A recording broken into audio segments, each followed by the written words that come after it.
Well, the prayer has been said and the chair taken. However, there is a quorum hitch at the commencement of the House. The member for Gilgil, Honorable Martha Wangare, a member of the Speaker's panel, the first chairperson of committees, has directed that the quorum bell be rung for 10 minutes.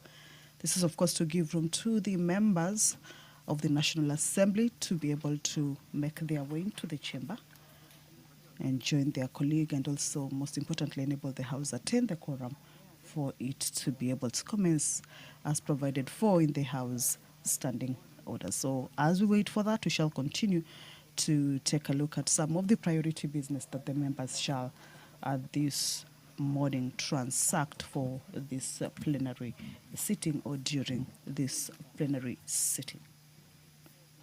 Earlier on, I had indicated to you that the House shall be considering two bills that are lined up for consideration at the Committee of the Whole House stage. The County Government's Amendment Bill, originating from the Senate and co-sponsored by the Honorable Member for Marakwet West, Honorable Timothy Toroitich, and also the Basic Education Amendment Bill, originating from the National Assembly, the bill that is sponsored by the Honorable Member for Madare, Honorable Anthony Oluoch. The Basic Education Amendment Bill is one that seeks to address a long-standing structural gap in Kenya's education system, the legal status and the state funding on, or rather, of informal schools. The bill proposes amendments to Basic Education Act 2013 to be able to bridge the gap between formal public schools and non-formal learning centers, which heavily serve informal settlements and marginalized regions. This is a bill that will be considered at the Committee of the Whole House stage to be able to consider various amendments.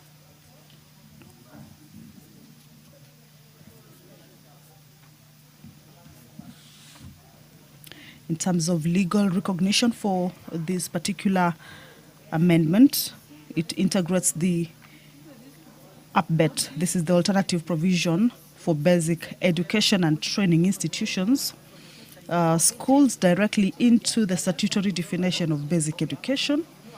It also changes their status from temporary community-led initiatives to legally recognized anchors.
2015, recognizes different categories of APBET institutions, including the adult and continuing education centers,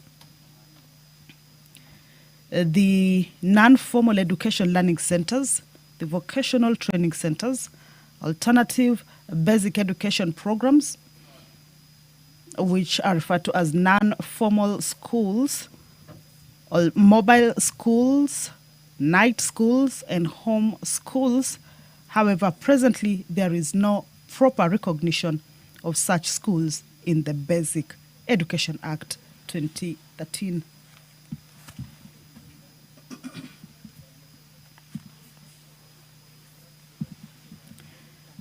It is on this background that the bill seeks to streamline the Basic Education Act 2013 to align it with the APBET Policy 2009 and the Basic Education Regulations 2015 in order to fully embrace and mainstream alternative provision for basic education and training, that is APBET schools, into the formal education structures or system. This is a bill that, as I had indicated earlier, is coming up for consideration at the Committee of the Whole. This is the time when members shall be able to consider any amendments that may have been moved regarding this particular bill. This morning also the bill that seeks to amend the Penal Code, that is the Penal Code Amendment Bill, National Assembly Bill number 53 of 2024, also by the Honorable Member for Madare, Anthony Oluoch, is coming up or is scheduled to resume on its debate. It's a bill that is at its second reading stage. The bill is lined up for debate resumption after it was interrupted on the Wednesday of June 24th, the year 2026, during the morning sitting. There is a balance. Sergeant at Arms will do another 5 minutes.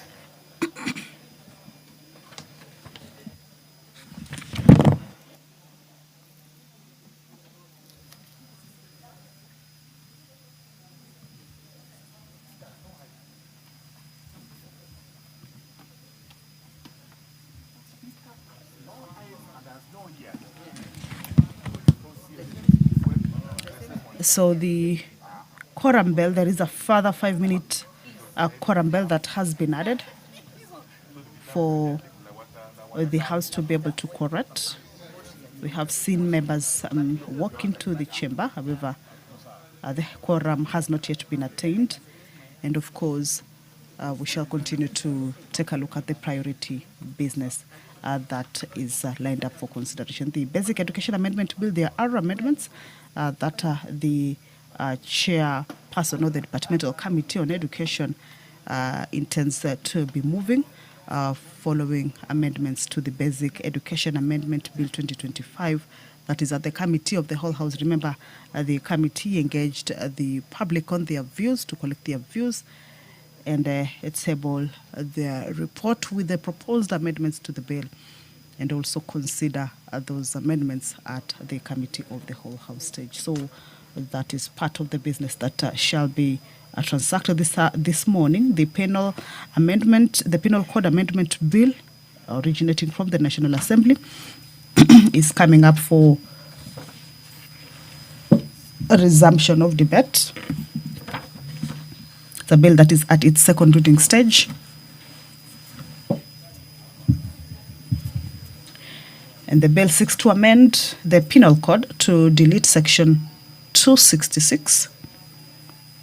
The proposed amendment will decriminalize suicide and enable attempted suicide to be seen as a serious problem requiring mental health interventions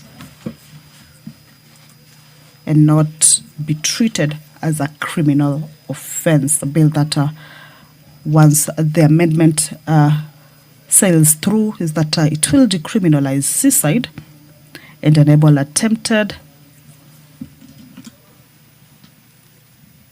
suicide to be seen as a serious problem requiring mental health interventions and not be treated as a criminal offense.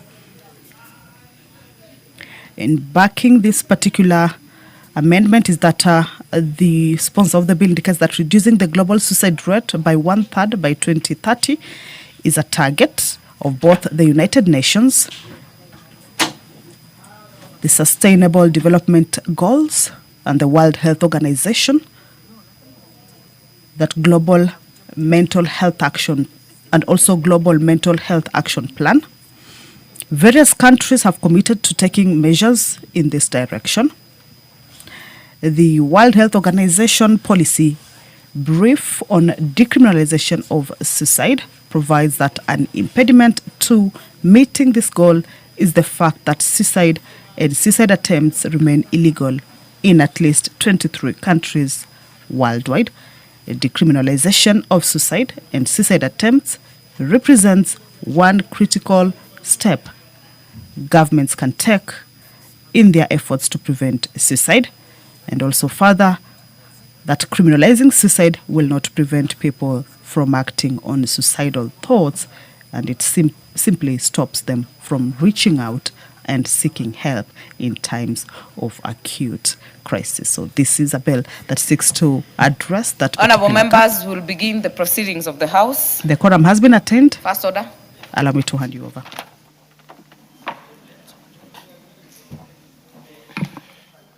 Order number 1, administration of oath. Order number 2, communication from the chair. Order number 3, messages. Order number 4, petitions. Order number 5, papers. We shall come after a while to order number 2. We shall revisit it in the course of these proceedings. But in the meantime, Majority Leader, to lay some papers. Thank you, Honorable Speaker. Honorable Speaker, I beg to lay the following papers on the table of the House today, Wednesday, 1st July 2026, this morning sitting. Reports of the Auditor General of Financial Statements for the year ended 30th June 2021, 30th June 2022, 30th June 2023, 30th June 2024, and 30th June 2025, and the certificates they are in respect of the following schools: Dadaab Secondary School, Githunguchu Secondary School, Godoma Secondary, Itugururu High School, Kaaga Boys Secondary, Magarini Girls Secondary, Makanyanga Secondary, Mariakani Secondary, Njambindi Boys High, Shurie Secondary, and Umusalama Girls Secondary School. Thank you, Honorable Speaker, and I beg to lay. Very well. Next order.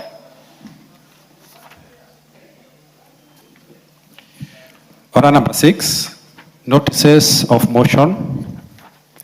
Order number 7, questions and statements. There are some questions, there are some statements to be requested. But before we do that, allow me to recognize in the Speaker's Gallery visiting delegation from Alternative Provision for Basic Education, APBET from Mathare constituency, Nairobi County.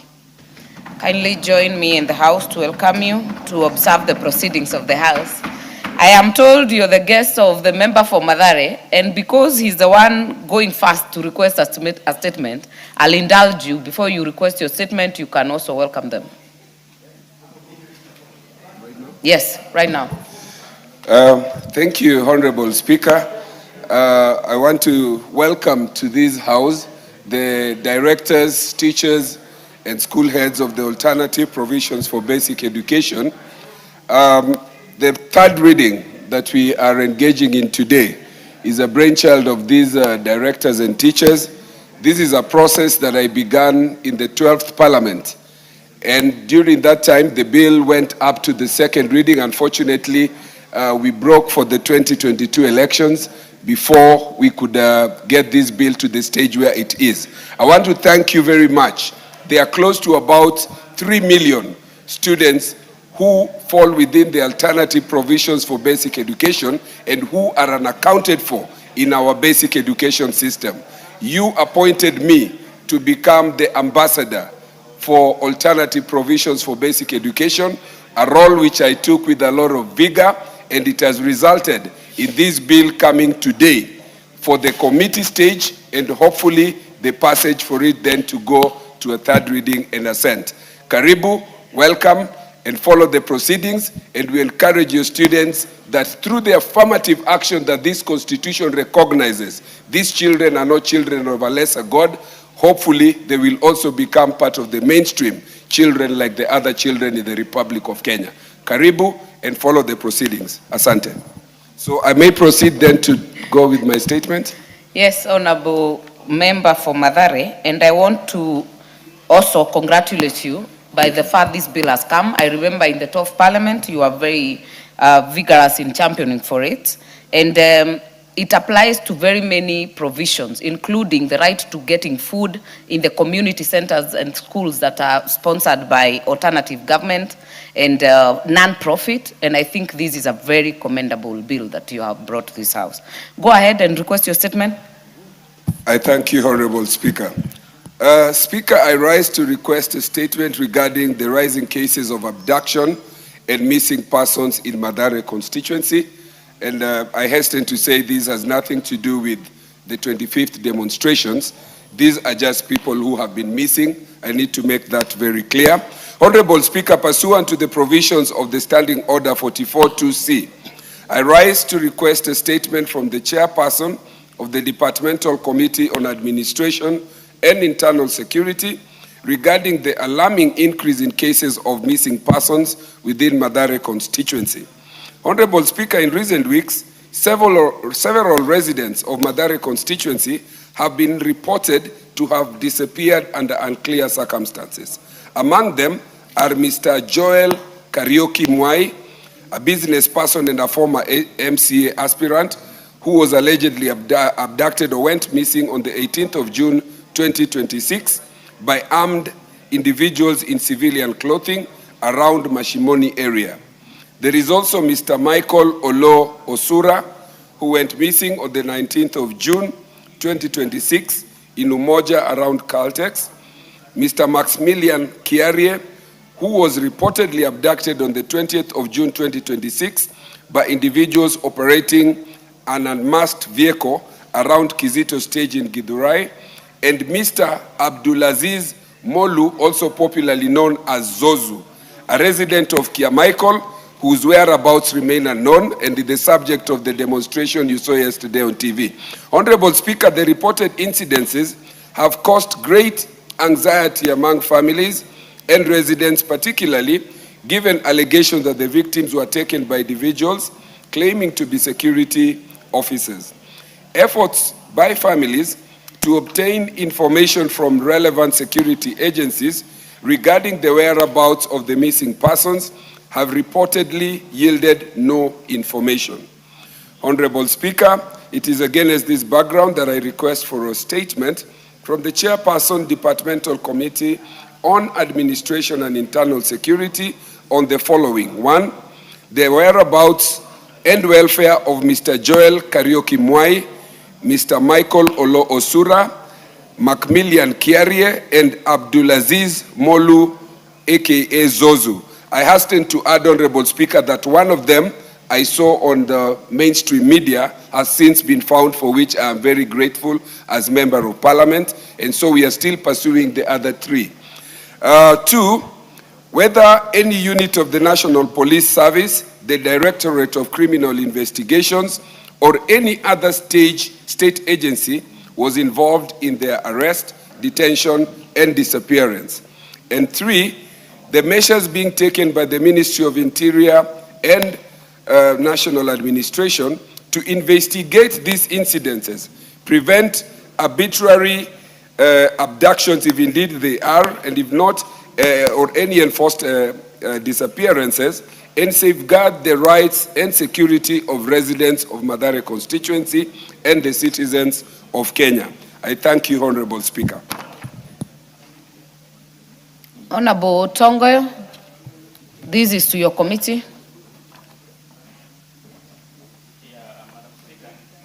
Give Tongoyo the mic.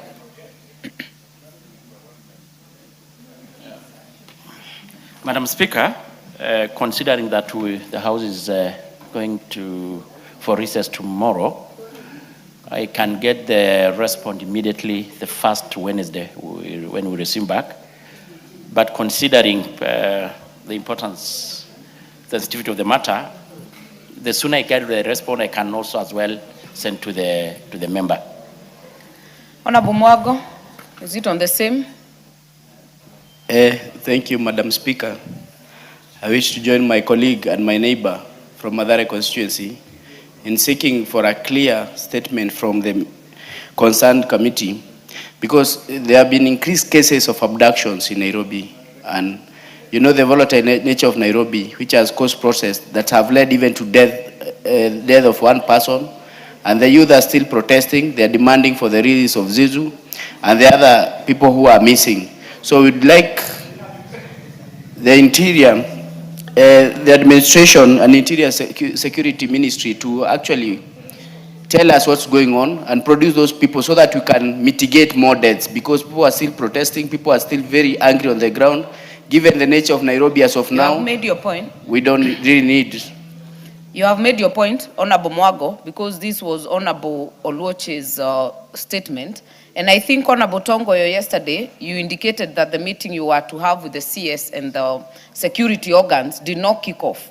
So these are some of the issues you can do a global view about. But on this specific one, you'll give the response the first week on resumption. But if you get that response before, during the recess, share with Honorable Tom Oluoch. Next statement, Mwago.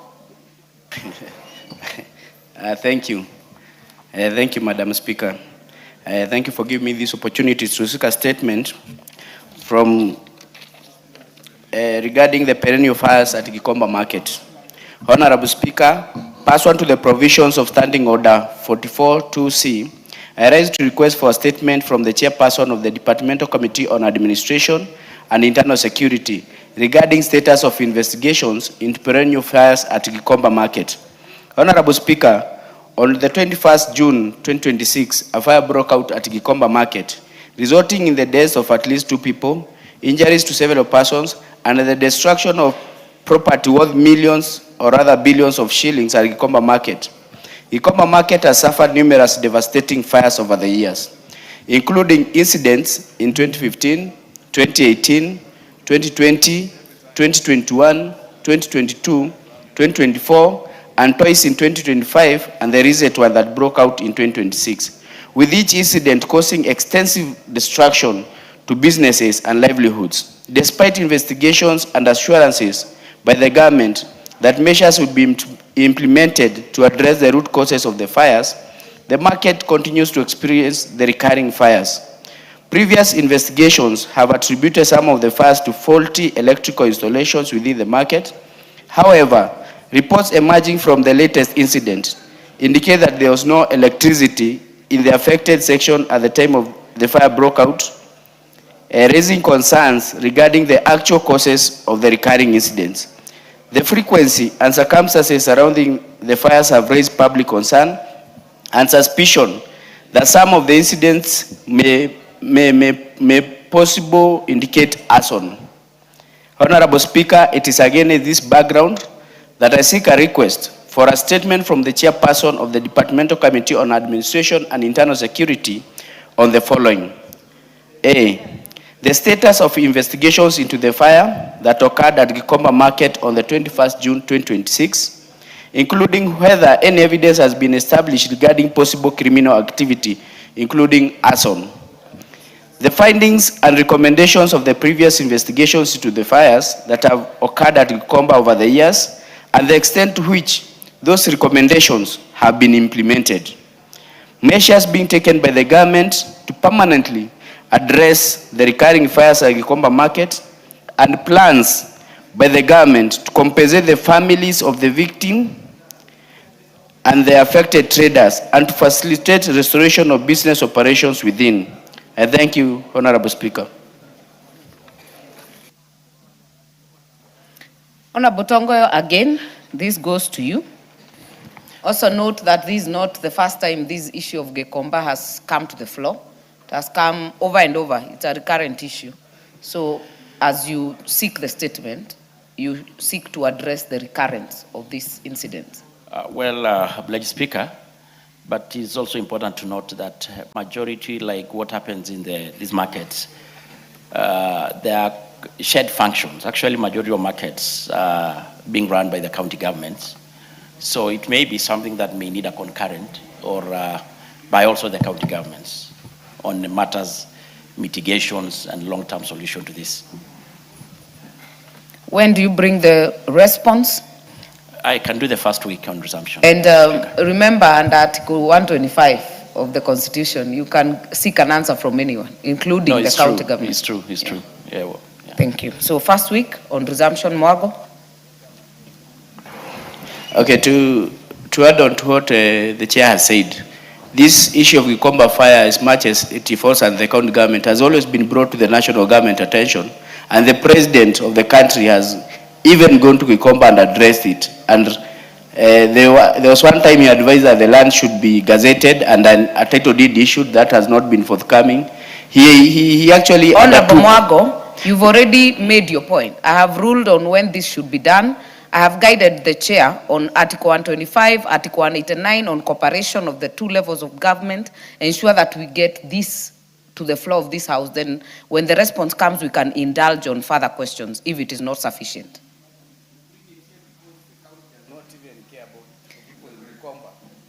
That's why you're bringing it to the floor of the house.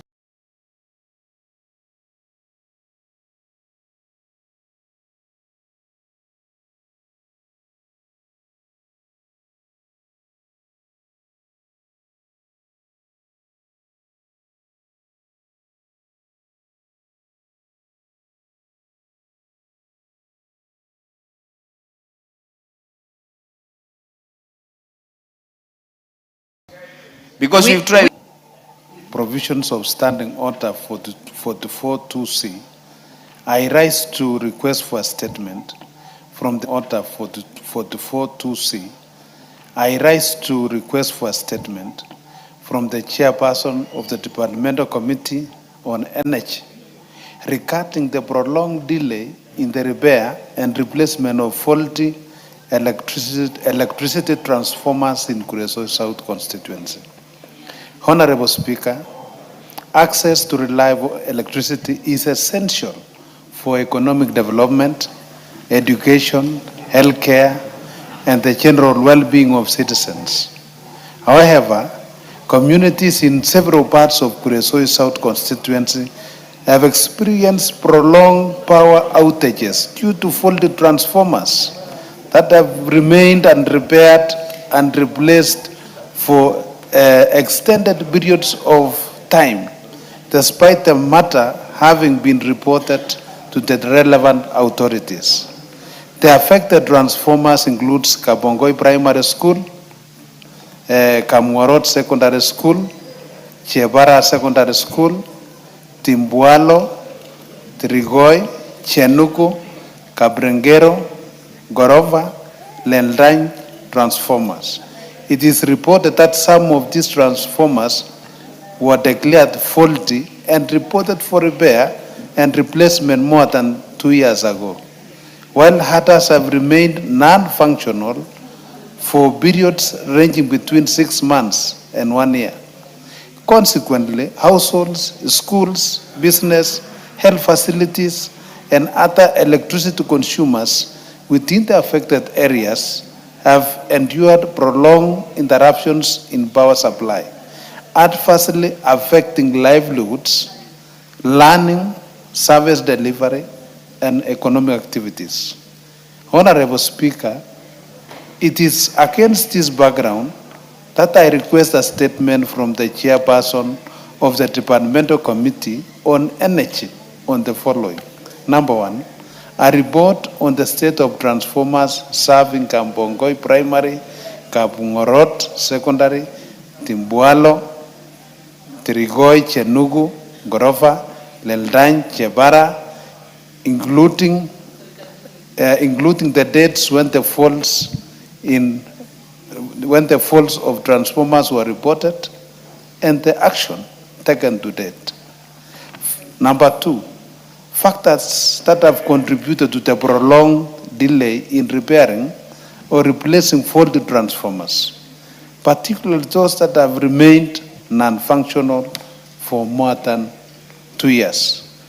Number 3, measures put in place by the ministry and the relevant agencies to restore electricity supply to the affected areas, and the timelines for the repair or replacement of the faulty transformers. And number 4, long-term measures being implemented to improve maintenance, reduce response time for transformer failures, and ensure reliable electricity supply to consumers in Kuresoi South constituency and other affected areas across the country. I thank you, Honorable Speaker. I see this is a very thorny issue, not just in Kuresoi. You want to ride on it, on about Troy Teach?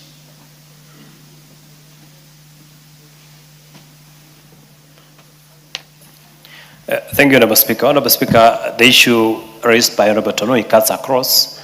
Honorable Speaker, KPLC must ensure that their transformers are maintained occasionally. Honorable Speaker, they usually take faulty transformers and they take a very long period of time to replace or to repair the same. So, Honorable Speaker, this is an issue that this House must take seriously so that KPLC addresses that issue with finality. Thank you, Honorable Speaker. Thank you. Sunguli. Madam Speaker, that statement is very important, especially the fourth matter that the Honorable Member raised. I think myself that the ministry needs to come and address us on what is the quality of transformers they are giving to us nowadays. And how this planting of those posts onto the ground, is it really being done professionally? Why are they falling down everywhere? And they don't have a mechanism for putting them in place. So I think we really must take this statement very crucially and have the minister himself come and address us on these issues. Haji. Thank you, Honorable Speaker. This is a very important statement, and it cuts across almost the whole country. In my constituency, the generator that serves the constituency became faulty, and they brought it to Nairobi, kept it here for 1 month, took it back. After 2 days, they said, no, the fault has not been rectified. They brought it back to Nairobi, and I'm told for the last now 1 week, it is on the way. On the way from here to Nairobi, we normally take 2 days. But this is now is a critical issue. Kenya Power Lightning Company, I think, needs to up its game. And the issue of monopoly, I think this House should look at the issue of monopoly of Kenya Power. We should have a competitor like Kenya Power. When you used to have telephones only from Telecom, we used to have serious issues. But when it came to Airtel and all these, the issue was solved naturally. And therefore, I request this House to look at ways and means of ending this monopoly. Otherwise, this issue will not end. Thank you. Honorable Member for Wajir West, you are in your place and you can start that debate. It is very good. I'll start the process. Honorable Pareyo. Okay. Honorable Pareyo, we keep it short because this statement's time. It's Thank you, Madam Speaker, for allowing me to ride on this issue of transformers. I tend to think that it was only happening in my constituency. But we have a problem with the transformers. One, when these people install these transformers, you try to tell them to install a transformer where there is security. They install a transformer where there is no security, the following day it is gone. And ordinary people cannot remove a transformer from where it is because they fear electricity. So I tend to think that there is an issue or a problem that is going on between these people who install these transformers. And then there's transformers they install wherever they install. It's like they bring it today, it's not working, and they claim that, yeah, we did that, we brought a transformer there, but the transformers they are installing are not working. Honorable members, we keep it short. You have made your point, Honorable Agnes. Member for Nyando, I want to bring this to a close.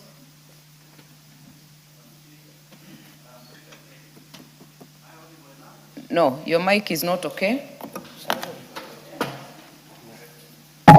Oh yeah, this is better. Thank you, Madam Speaker. Madam Speaker, it is true that we have problems with the transformers. This may also probably have a direct link with the tendering processes and those who win these tenders to bring transformers into the country, Madam Speaker. The quality of the transformers need to be properly checked. This morning, Madam Speaker, unfortunately, in my Ahero market within Nyando constituency, there was an inferno early this morning. 3 shops were burnt down together with all the goods, items that are being sold in it. And this is attributed to faulty power lines, Madam Speaker. So, whereas we have problems with the transformers that probably get damaged and we have to wait forever, they also pose great risk to the lives of the Kenyan population, Madam Speaker. Finally, a long time ago, we used to have transformers that could outlive, or how do I put it, that could last longer. But we don't know what is happening, Madam Speaker, currently. People who are crooks have a way of also opening those transformers and siphoning some oil within those transformers. We don't know what they're used for. So the quality of transformers must be at the core of our consideration moving into the future. I do not seem to see the chair of the Energy Committee, that is Honorable Gikaria. The deputy, any member of that committee? Because when I listen, I think Honorable Sunkuli actually spoke to the main issue, because the quality, and this affects all of us. In fact, Honorable Tonui, I was actually starting to think it is an Nakuru problem. Just yesterday, I was following some from Gilgil, Shokereria, Karunga, Kambiturkana. I think every member here has to keep calling to find out about these transformers. And I think there's a bigger problem. So, Honorable Wako, because I see you, I do not see the leadership of the committee. This is a matter that is very urgent and should be responded to, not just for Nakuru, but across the country. As you can see, even members still want to say something, and it's the same thing. Because I think members have to come to those KPLC offices begging for these transformers to come. The issue of the quality is another issue, because how do they fail? It's installed, after a month, it is out. It doesn't make sense. So I hope that you can relay that to the committee. Honorable Wako. Thank you, Honorable Speaker. I will do that, and I'm sure the committee will give it all the attention it deserves. This is a case that is affecting most of us in many of our counties. That is what we are experiencing. And I think we should have serious discussion with KPLC, and the committee should give us proper response. Thank you, Honorable Speaker. I am told there is a member of the committee. You have something to say, Honorable Ndege? Thank you, Madam Chair. I just wanted to take the responsibility to report back to the committee, and at the same time inform the House that we had a round of checks on our transformers, and we realized there are thousands of faulty transformers dumped somewhere here in Ruiru, which is a confirmation that the quality is an issue, and we need to look deeper into the supplies. I'll consult with my chair, and we expect the statement the first week on resumption. Yes. And honorable members, be here to interrogate the statement. If it is not sufficient, we cause the CS to appear here to deal with that issue. Very well. Next order. Order number 8, the Kenya Information and Communications Amendment Bill, National Assembly Bill number 9 of 2025. First reading. A bill for an act of parliament to amend the Kenya Information and Communications Act. Order number 9, Committee of the Whole House.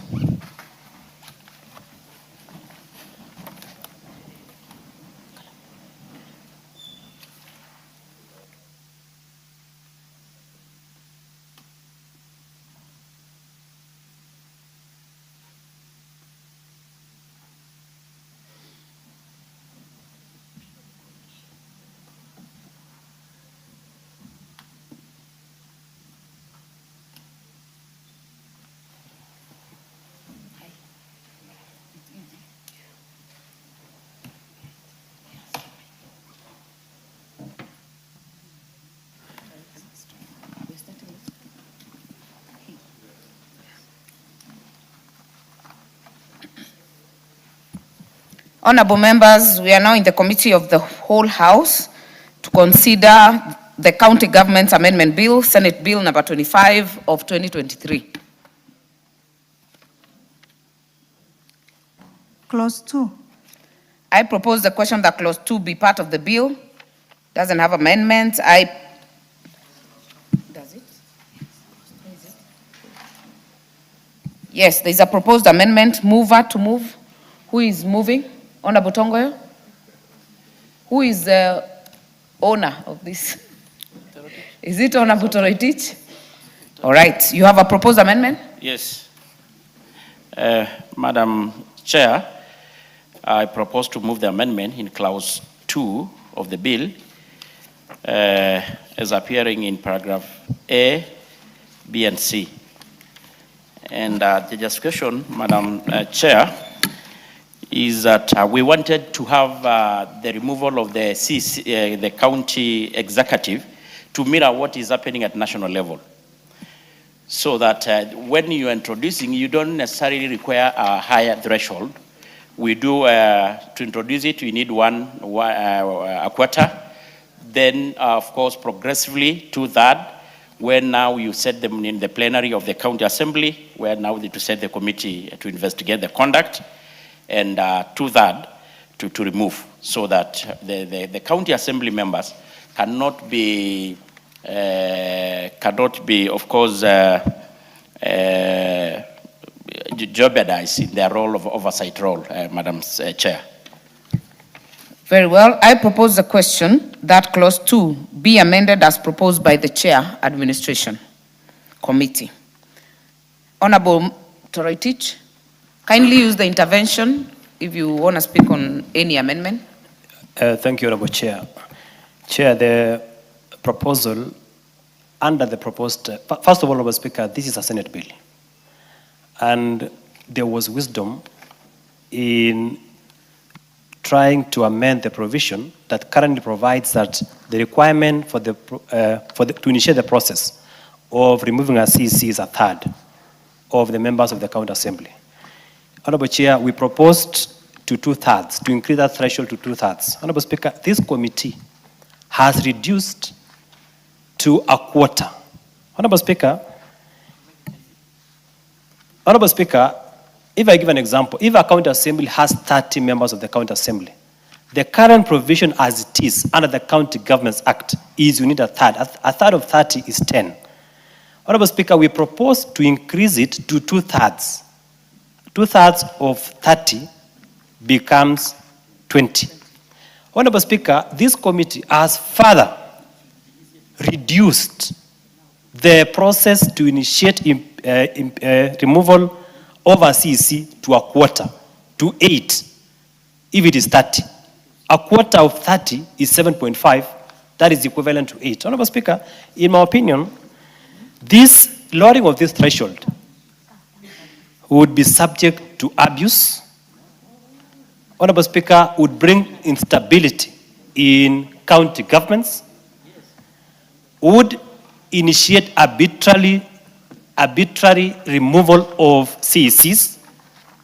Honorable Speaker, CECs will be removed on politically motivated grounds. So, Honorable Speaker, I do not respectfully agree with the proposed amendment by the committee. In any case, at the worst case, Honorable Speaker, let us retain what it was. Honorable Toroitich, you are the co-sponsor of this bill. Yes, Honorable Speaker. So your intent was to retain it as 2/3? No. My intent, Honorable Speaker, was to increase from the threshold from a third to 2/3. Yes. But this committee has further reduced it to a quarter, which defeats the very purpose and the intent of the proposed amendment. Sunkuli? I personally really do not attach too much importance to the office of the CECs. I think this is one of the offices where the taxpayer is spending a lot of money for nothing. And Madam Speaker, the lower the threshold, in my opinion, the better, because they do not serve any important purpose in the running of the county. Honorable members, are you saying the CECs are not useful in the counties? Honorable Nyikal, that is a very serious submission. Chair, I oppose this amendment of reducing it to a quarter. I think I'm more agreeable with what it was 1/3. Again, 2/3 was making it too high to the extent that now it would be impossible. But I think 1/3 is more reasonable. And it is important to remember that when you deal with people in executive positions being oversight by politicians, they are vulnerable. And many times they are actually technical people.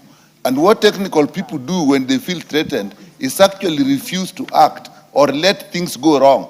They are quite clear this thing is not going to work, but if that is what the politician wants, let it be. So I think there's need to actually support them.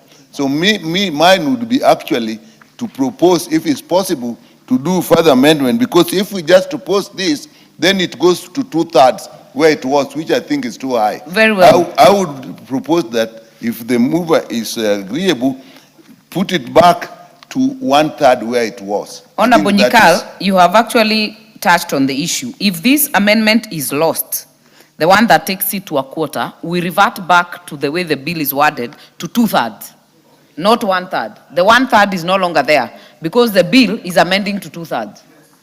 So, honorable members, you will now debate between keeping it at 2/3 or to a quarter, not 1/3. Honorable Nyamai? Yes, Honorable Nyikal. Hold on, Nyamai.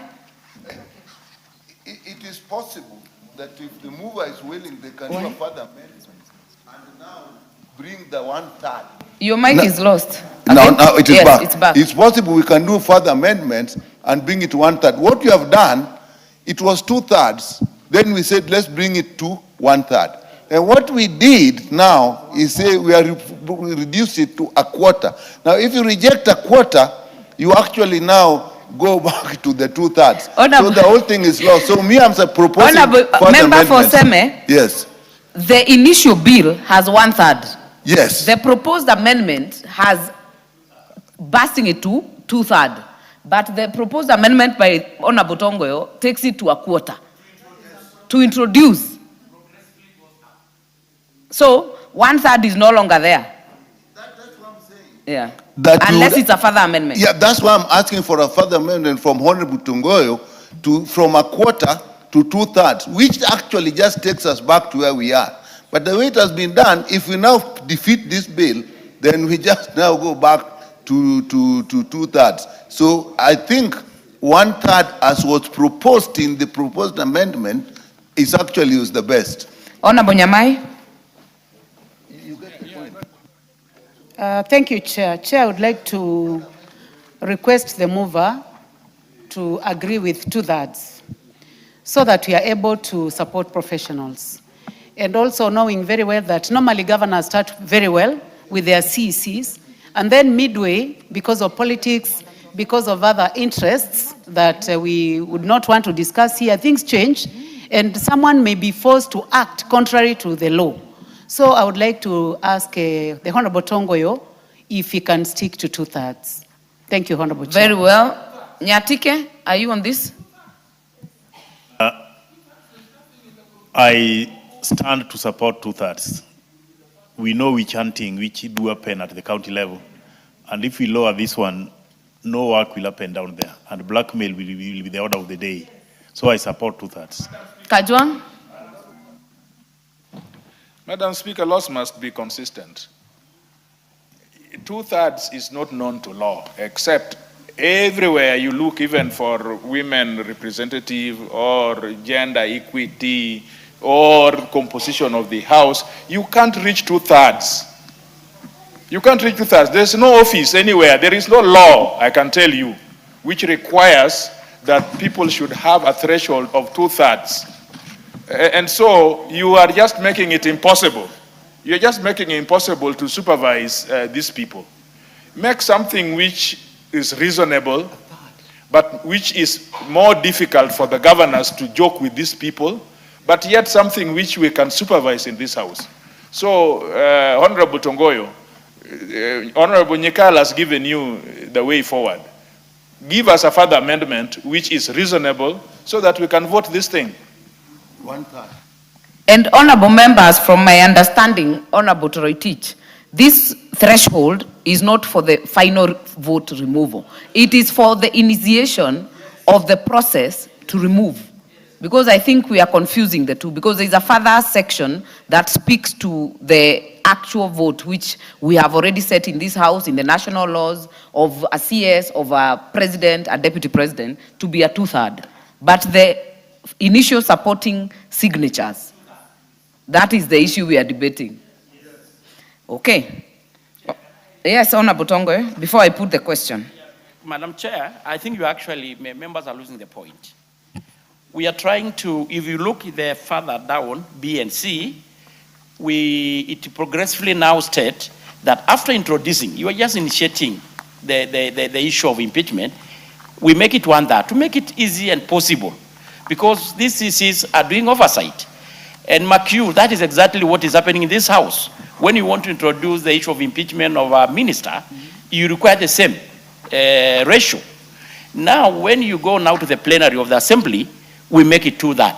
So now that is now where the debates come, reasons come in, and impeachment goes also to 2/3. So I think this is a well thought amendment that it should be easy to introduce, and voting now we take the threshold. So which one are you now saying? Yeah, we remain at a quarter. That is exactly what happens even in National Assembly.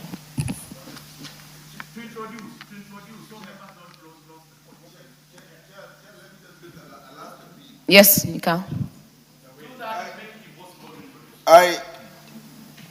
Where is this? Use the other mic. I don't know, it's a roving microphone. It's a roving. Madam Chair, I actually agree, but I'm actually calling for a midway. If we go with this and just say yes or no, then what we are dealing with is a quarter and 2/3. Now, what I'm saying is that what the original law was actually a 1/3. Me, for initiation, I think a 1/3 is actually proper. Now, what Honorable Kutongoy would have to do is then say, I do further amendment, and instead of a quarter, say a 1/3. I know it just takes us back to where it was, but I think that when we come to actual removal, I support 2/3. So that one we don't touch. But initiation, if you just make it a quarter, officers will not work. Some of us have been in these positions. When you feel worried, you just don't. A technical person who is worried is a very dangerous person. So further amendments to make it 1/3 instead of a quarter is what Honorable Putungoyo can help us with.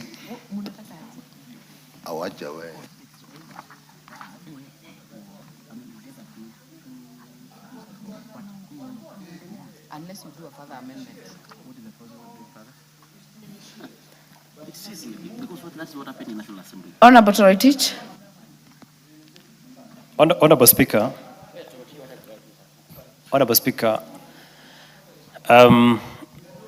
the current statute as it is provides the process to initiate the number required is a 1/3 under the current law, the current County Governments Act, Section 40.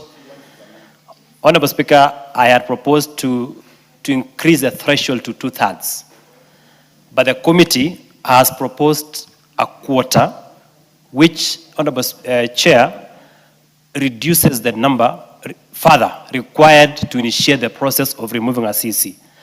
Therefore, Honorable Speaker, I propose a further amendment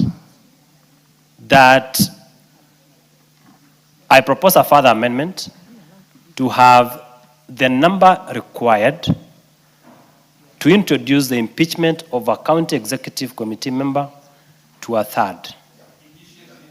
To initiate the process of removal of a county executive committee member to a 1/3. Honorable Toroitich, I hear you, but what you are amending actually is not the way it is worded. Because in this amendment, we are saying in subsection 2, you cannot say we are amending the threshold to remove a CC. It must be written properly to be accepted as a further amendment, and you must sign it.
Honorable members, I know we are wrapping our heads around it.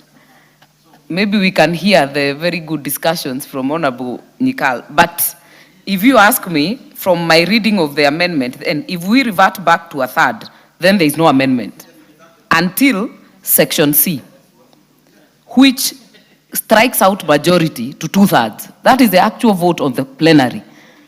So that will remain the only amendment in this bill. There will be nothing else if we revert back to 1/3.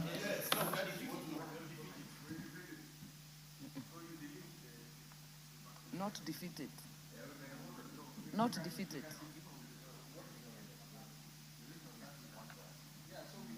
You cannot say defeated because this is an amendment.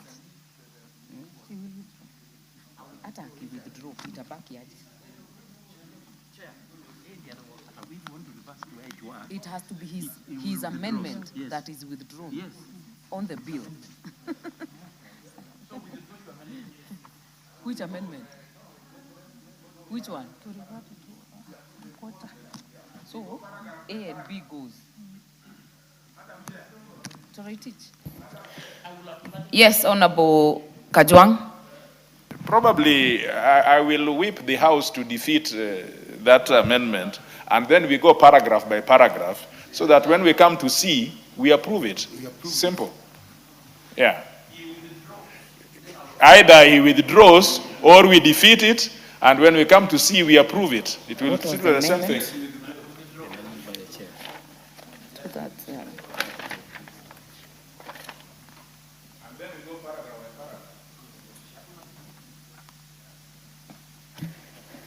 Because what Honorable Chairperson for National Security, Honorable Tongoyo's amendment, is amending A to substitute with a quota, which majority of you don't agree with. It is also amending B by deleting it, and it is deleting C.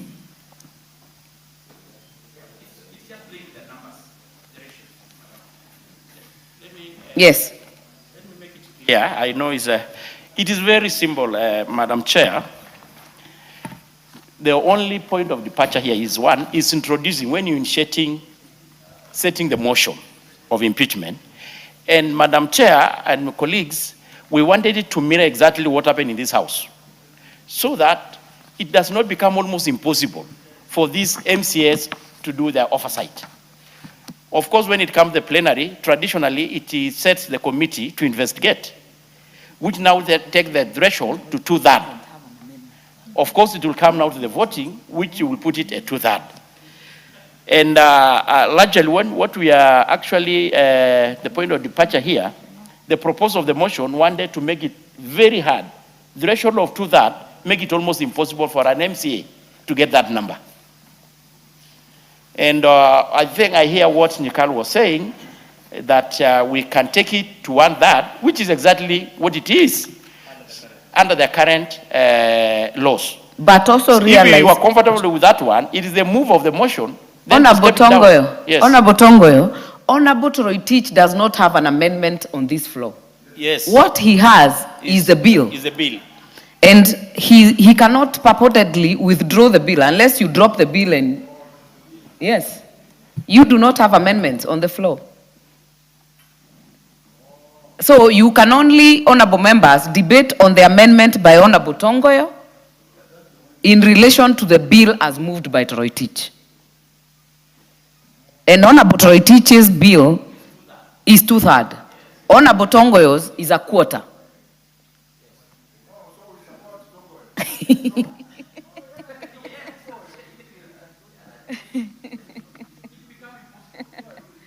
Unless you want to kill the bill.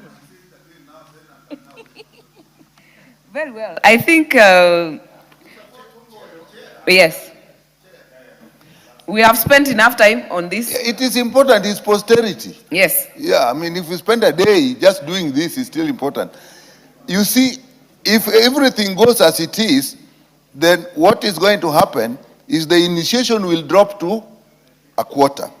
Now, Yes, instead of 2/3. yeah, removing is 2/3. So all we are saying for Honorable Tongo to do is amend A only, further amendment on A, and replace 1/4 by 1/3. Now, if he does that, then now what comes eventually in the law is that what has been actually increased is removal, which has been taken to 2/3, and that I agree with. But the initiation, you don't make initiation too low. People will make it a joke. So Honorable Tongoyo has got the answer. If he agrees that he amends A only, then we call, as Honorable Kajwanga said, we do A, we do B, we do C separately. Then we will support B and C, but then A as amended. Yeah.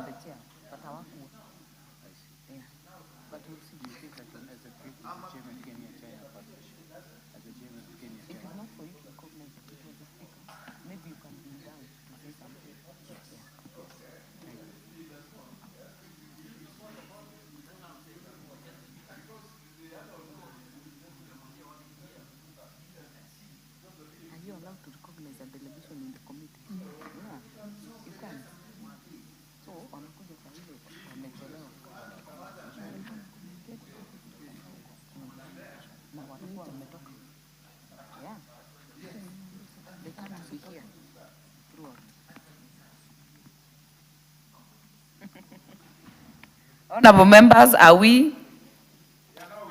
have we crossed the divides? The reason I've actually allowed enough time is because this law is not just about this time. It is a posterity law. And the last 13 years of the county government has also taught us a lot, and it's very proper to refine the laws that are setting up the operations at the county level.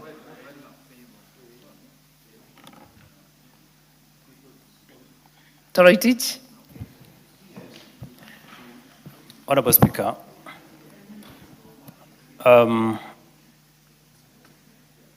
bearing in mind that I have listened to the wisdom of the honorable members, Honorable Speaker, is it possible, understanding Order 1, that we have a further engagement on this particular bill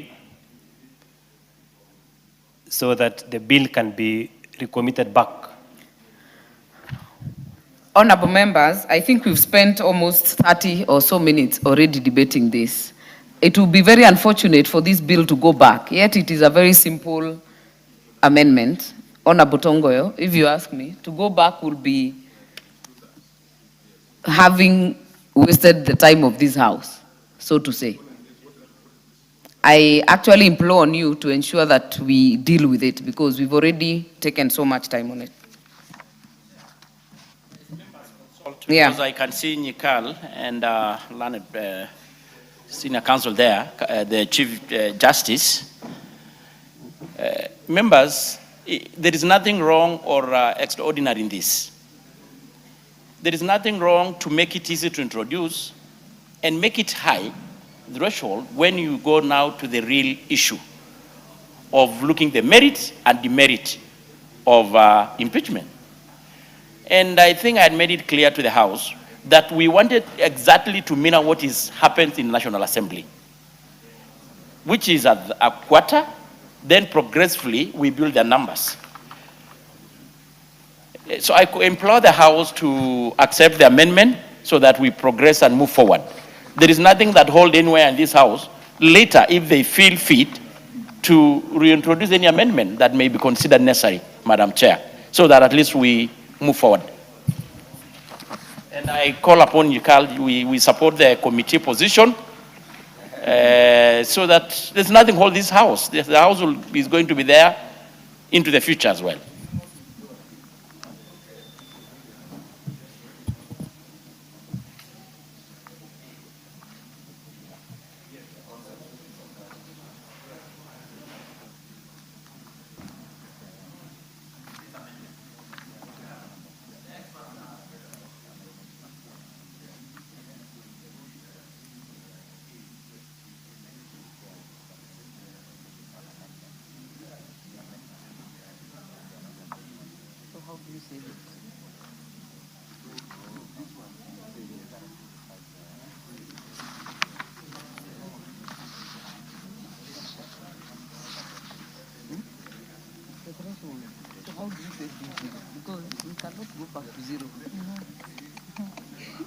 Moroidhania,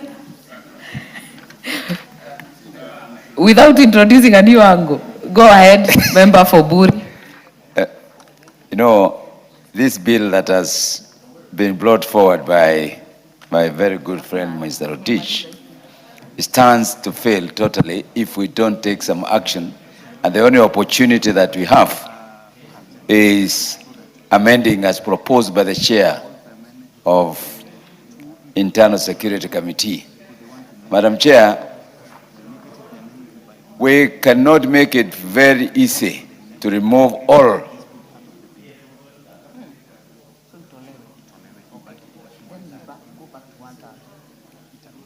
my opinion is that we move and align it with the National Assembly procedure, meaning that we take the 1 quarter and then we delete section B and C. Because if we don't do it, then the 2/3, which also might be impossible to introduce, and it will defeat the purpose of impeachment. So I suggest that we proceed and enact and align with the National Assembly and what the senior counsel had indicated, that in law the 2/3 does not exist. So we cannot really put an illegality into an illegality. Thank you, Madam Chair.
because it's the body of the bill.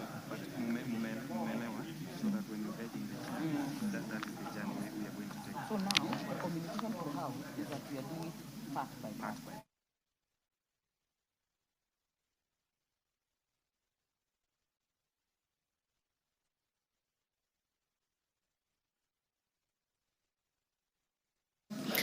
Honorable members, honorable members, honorable members, I want us to make progress. Yes, Honorable Kajwang. Chair, thank you so much for indulging us because we are making law for posterity, and this is an important thing. We have agreed as it is. The law is a third. Yes. And so Honorable Timothy was raising it. And also Honorable Tongoyo was also talking about initiation, but there is also something in B, which is formation of committee. So what we are generating consensus about is to defeat Honorable Timothy's amendment so that we go back to the Act, and also defeat Honorable Tongoyo's amendment on B only. Go back to the Act. So it is a third, and accept Honorable Tongoyo's amendment on C, which is 2/3. So you initiate 1/3. You form committee 1/3. Then if you want to accept or remove these people, 2/3. So, honorable members, we will therefore prosecute each part independently. And honorable members, check the amendments on the order paper. Those are the ones by Honorable Tongoyo. In the order paper, he proposes that clause 2 be amended A in paragraph A by deleting 2/3, substituting with a quarter. That is one amendment. B by deleting paragraph B, all of it. That's another proposed amendment. And by deleting paragraph C. So, honorable members, because we have had that debate, allow me then to propose the question that clause 2A be amended as proposed by Honorable Tongoyo. I now put the question that clause 2A be amended as proposed by Honorable Tongoyo. Will as many as are of that opinion say aye? Aye. Will as many as are of a contrary opinion say nay? Nay. The nays have it.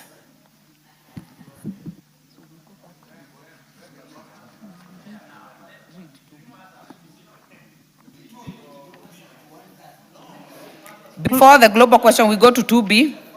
Clause 2B. Honorable Tongoyo.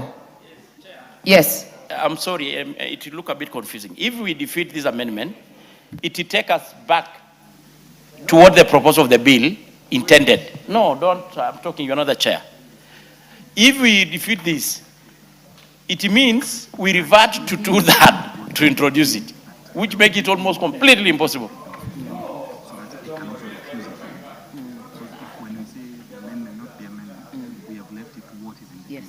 In fact, Honorable Tongoyo, you are totally in order because Honorable Toroitich, honorable members, as I had said, has no amendment. We therefore will go to the global question of that 2A be part of the bill.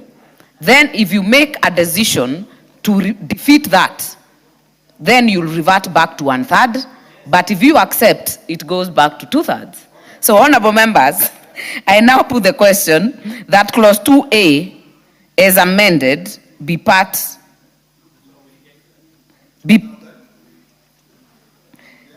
I now put the question that clause 2A be part of the bill.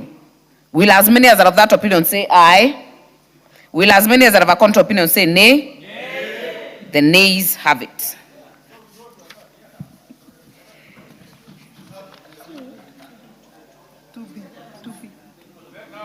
Read it out. Clause 2B. Honorable members, I propose the question that clause 2B be amended or deleted as proposed by the chair. Honorable Tongoyo.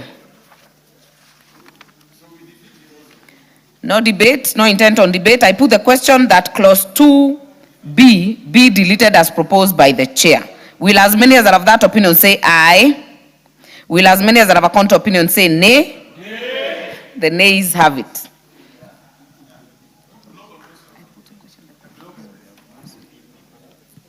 I now put the question that clause 2B be part of the bill. Will as many as are of that opinion say aye? Will as many as are of a counter opinion say nay? Nay. The nays have it. Clause 2C. I propose the question that clause 2C be deleted as proposed by the chair. Honorable Toritich. Chair. C, no, Chair, it has to be very clear. C provides that the final resolution to remove a county CEC member, the final, under the current law as it is, section 40, provides for a simple majority. I have proposed it to a 2/3. The committee has taken us back and said we delete our proposal of 2/3 and we retain a simple majority. Therefore, Honorable Speaker, I pray that my proposal is sustained so that we have a new... Very well. Yes, our amendment goes through of 2/3.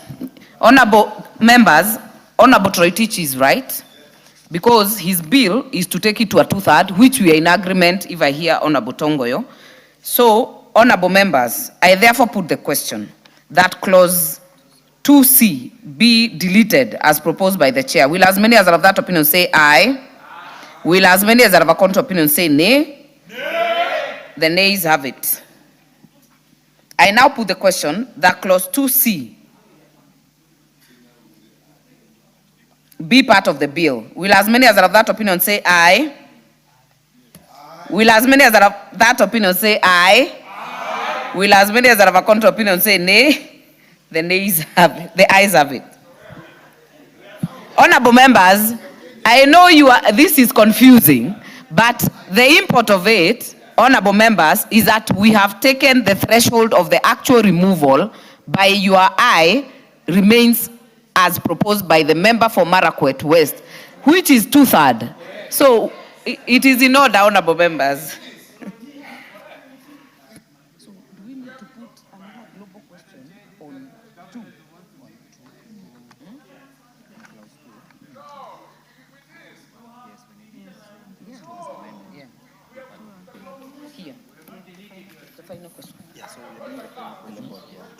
Yeah.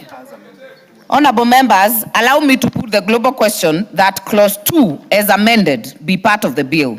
Will as many as are of that opinion say aye? Aye. Will as many as are of a counter opinion say nay? Nay. The ayes have it. Title. Honorable members, I propose that the title be the title of the bill. I now put the question that the title be the title of the bill. Will as many as are of that opinion say aye? Will as many as are of a counter opinion say nay? The ayes have it. Clause 1. I propose the question that clause 1 be part of the bill. No amendment. I now put the question that clause 1 be part of the bill. Will as many as are of that opinion say aye? Will as many as are of a counter opinion say nay? The ayes have it. Honorable members, we have come to the end of that committee.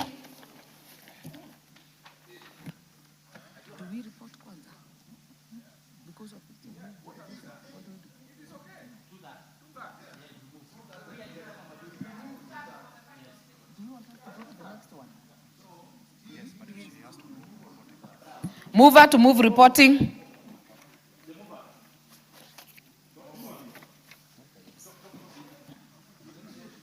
Honorable Tongoyo.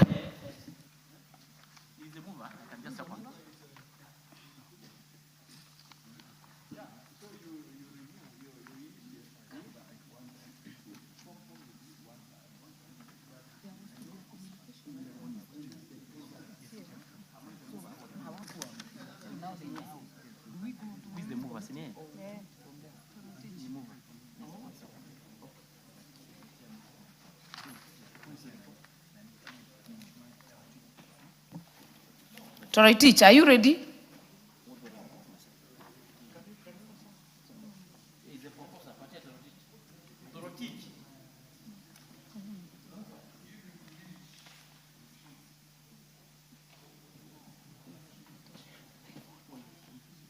very confusing.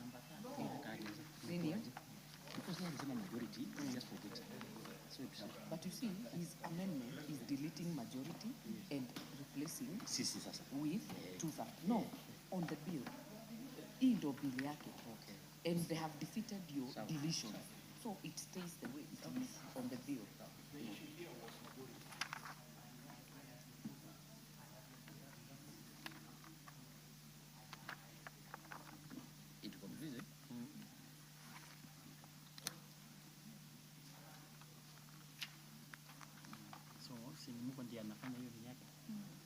It's a very confusing. Yeah. No, Chair.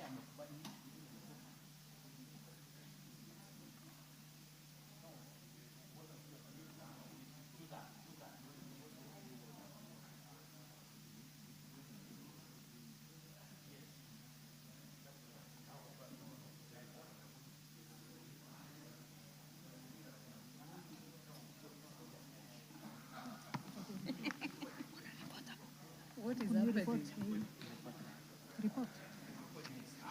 Honorable members, I do not know why we are a bit confused, because Honorable Toroi teaches is the bill the way it is. The moment the deletion has been defeated, we revert to his bill, which goes to two-thirds. I do not see the confusion, Honorable. Are you ready to move reporting? Yes, Honorable Speaker. Honorable Speaker, we have now agreed, and Honorable Speaker,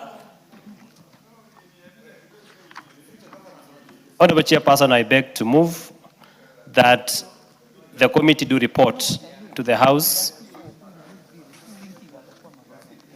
its consideration of the County Government's Amendment Bill, Senate Bill number 25 of 2023, and its approval, therefore, with amendments.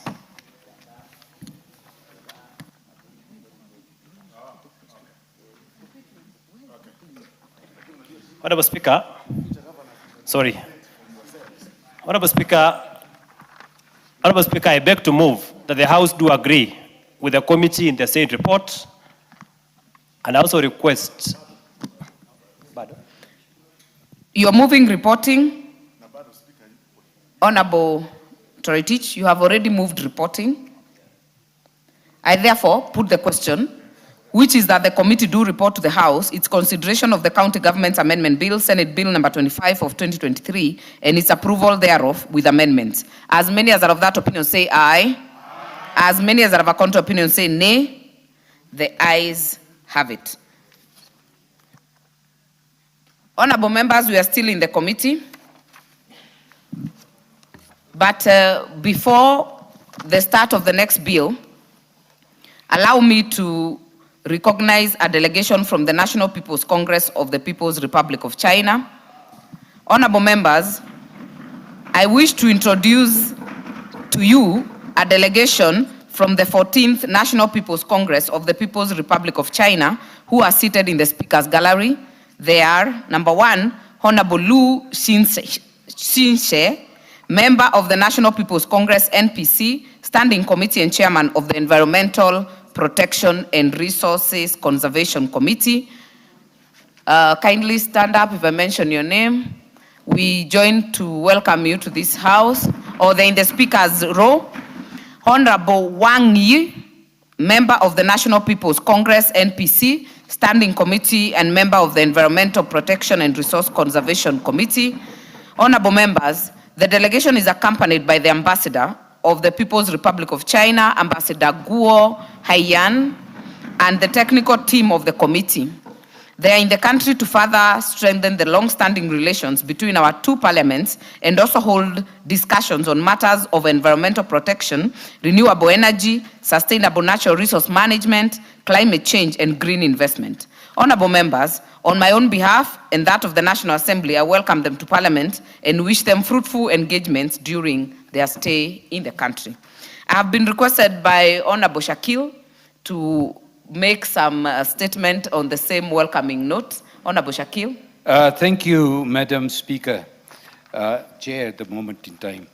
Madam Chair and Madam Speaker, we have a very close relationship with the the People's Republic of China. And I'm honored to be the chair of the Kenya-China Parliamentary Friendship Group. We have had a number of engagements, not only in China, but also here. We've had what we call online meetings at the time of COVID, where we are meeting the members of the People's Republic, the People's Congress in China. We had a meeting here. A number of our members of parliament were active in that meeting.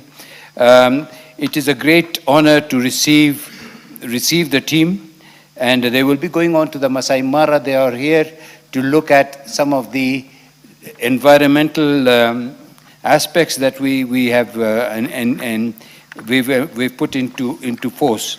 Madam Chair, our relationship with the Chinese People's Party and our relationship with the People's Republic of China is a very strong one, and we have gained a lot, even as a member of parliament, as members of APNAC. They have been guiding us on the issue of corruption, and we have had a great relationship. Madam Speaker, may I request kindly one indulgence, and we could ask my colleague, she also... It's not in your place, Honorable Shakil. I was asking your indulgence. You have made your point. I'm asking your indulgence. You have made your point. Honorable Yes. Shakil, thank you. I'll give, first of all, Honorable Sunkuli as the former ambassador. Were you in China, Ambassador? Make a very quick statement, 1 minute. Madam Speaker, Madam Chair, I would like to welcome the members of the National People's Congress, the NPC of the People's Republic of China, where I served as ambassador. The NPC is the highest political organ in the People's Republic of China, and it's the equivalent of our parliament. And we had great relationships with them, together with the Communist Party, and they have been foundational to the development of our country in the last 10 to 12 years.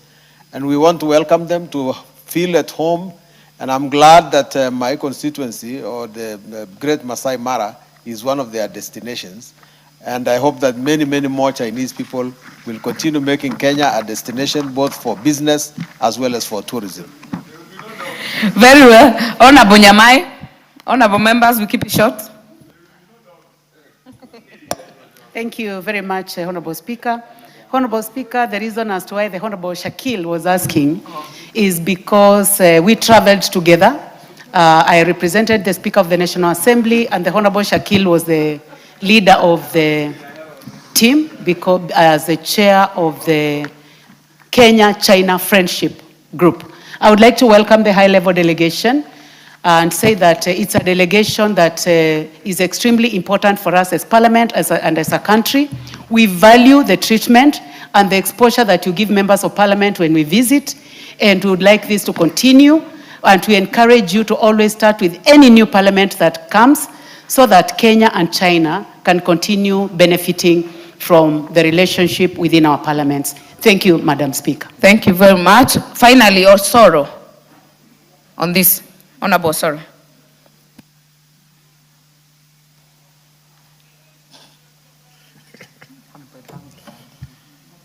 Okay. I think I have two mics, Honorable Speaker, Honorable Chair. That tells you do not come with your card. That's why it's roving. Okay. Go ahead. That is true. Honorable Chair, thank you very much. I also want to take this opportunity to welcome the high-level delegation from China and inform them that China and Kenya share a very cordial relationship, both on matters development of our region and also, sharing matters politics. Honorable Chair, when the government of Kenya partnered or opted to partner or face towards the east, Kenya, since the government of Kenya opted to focus towards the east and even west, Honorable Speaker, you'll notice that there has been tremendous growth in the country in terms of development. And I'm happy today, as a person who is an advocate of the environmental matters, Honorable Speaker, to hear that their interest is largely on the line of the climate change, when the country and the world is focusing on the green energy and other matters, Honorable Speaker, that are very important to our health. But of importance to inform them this morning, they may have noticed that there are several seats that are empty here, Honorable Chair. But it's because today, being a Wednesday, is usually a private member's bill day, and members of parliament also hold sittings or committees in various, departments. So many of our members are also legislating in their committees, in their committee rooms. But those of us who are not in some of those committees this morning are here to legislate also for the private members' bill, and that is why they sit in the House this way. So, Honorable Speaker, thank you very much, and I welcome them. Thank you. Karibuni Kenya. Honorable members, we are now in the committee of the whole House for the Basic Education Amendment Bill, sponsored by Honorable Tom Oluoch, National Assembly Bill number 3 of 2025. Clause 3. I propose the question that clause 3 be part of the bill. There is a proposed amendment by the Chairperson Education Committee.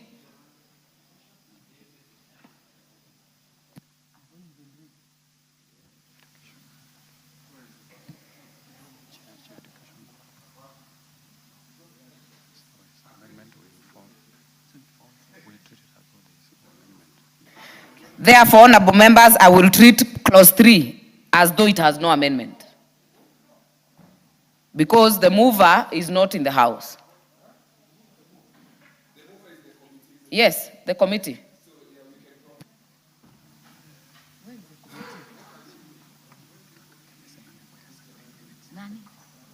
But we are already in the committee. Munataka tufanye nini? Yeah, treat it like it's not there. If people are not ready, kama hawako.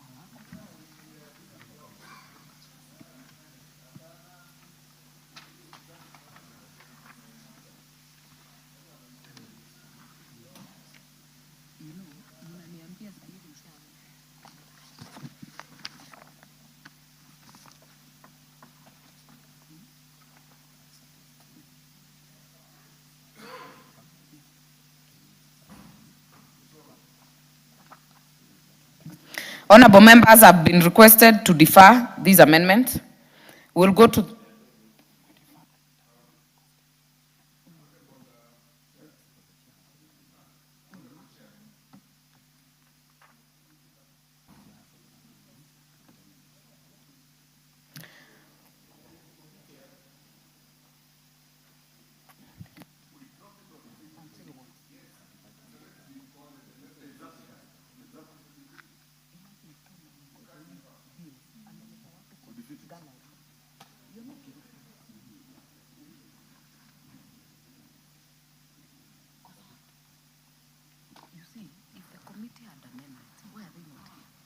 because Oluoch amemobilize watu mpaka wako kwa gala. Surely, it's a Wednesday morning. Then you say we defy it. Simply keep it. It should be a legislative committee. It should be? Kill. What? Entirely. Either drop or you kill. No, we can defer the whole committee. But you see, all amendments by the committee chair, we consider them dropped. Yeah. Because 10 minutes is enough time to wait. it will be very unfair for Oluoch. What is it?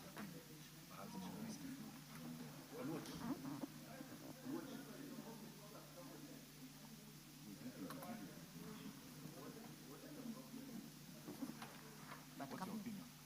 We drop them. We know the procedures have to be followed. Yeah. When there is no clear, we drop. Actually, we would even call it for debate. We just drop them. And we proceed with now. Just call them, drop them, drop them. What were the amendments? What we're trying to do actually... Are you agreeable with them? No, I don't agree with that because it seeks to reverse the entire essence of my bill. And if you go to the ones now that are seeking to delete, all these things they are deleting, it brings the bill back to zero. Where are the committee amendments? The committee It's not on the one. 2, 3, on page 1926, then 7, 9, 10, and 12. So me, I want Mimi. Skia. So if Mary is not here, Oluoch is ready, but we cannot also ignore the committee. It looks bad to ignore the departmental committee. My proposal is we defer the whole committee. We defer the committee and proceed with mine. No.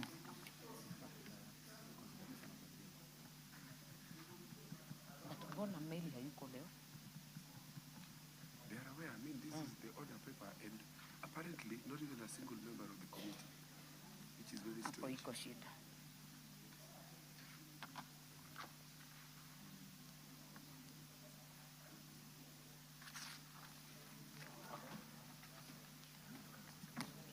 Yeah, we defer the whole committee. Yeah. So, ambia Reto akae stand by. Really? Yeah. You know, akona amendments mob sana. We also cannot ignore the committee always. I know it feels bad, but if we ignore the committee, itaenda ile activism, haitakuwa na input ya serikali. Honorable members, there seems to be a bit of consultations that needs to go into this bill. So allow me to defer this committee until the next appointed time of consideration. We'll do.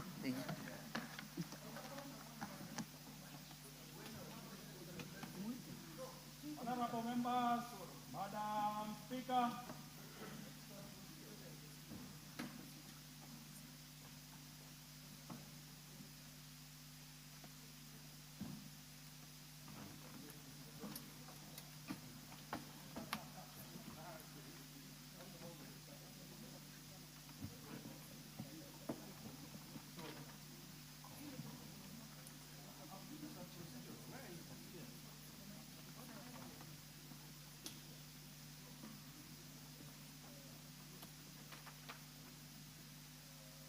Chair, Committee of the Whole House, please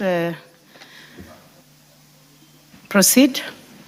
Honorable Speaker, I beg to report that the Committee of the Whole House has considered the County Government's Amendment Bill, Senate Bill number 25 of 2023, and approved the same with amendments.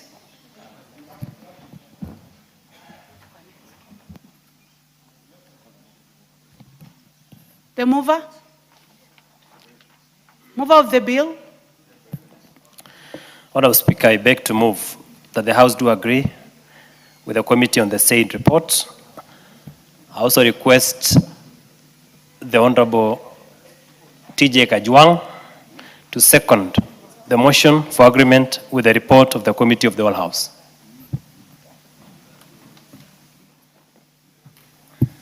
Thank you.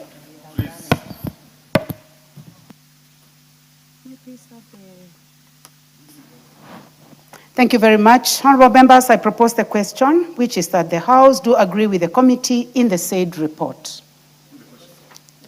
I now put the question, which is that the House do agree with the committee in the said report. Will as many as have that opinion say aye? Aye. Will as many as have a contrary opinion say nay? The ayes have it.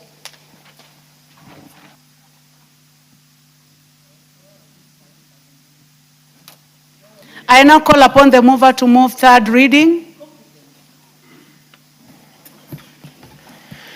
Honorable Speaker, I beg to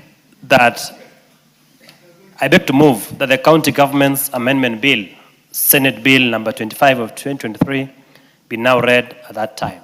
Honorable Speaker, I also request the Honorable TJ Kajwang to second. Honorable TJ. Madam Speaker, I wish to second the third reading. Madam Speaker, we had an interesting moments when we had to consult across the House.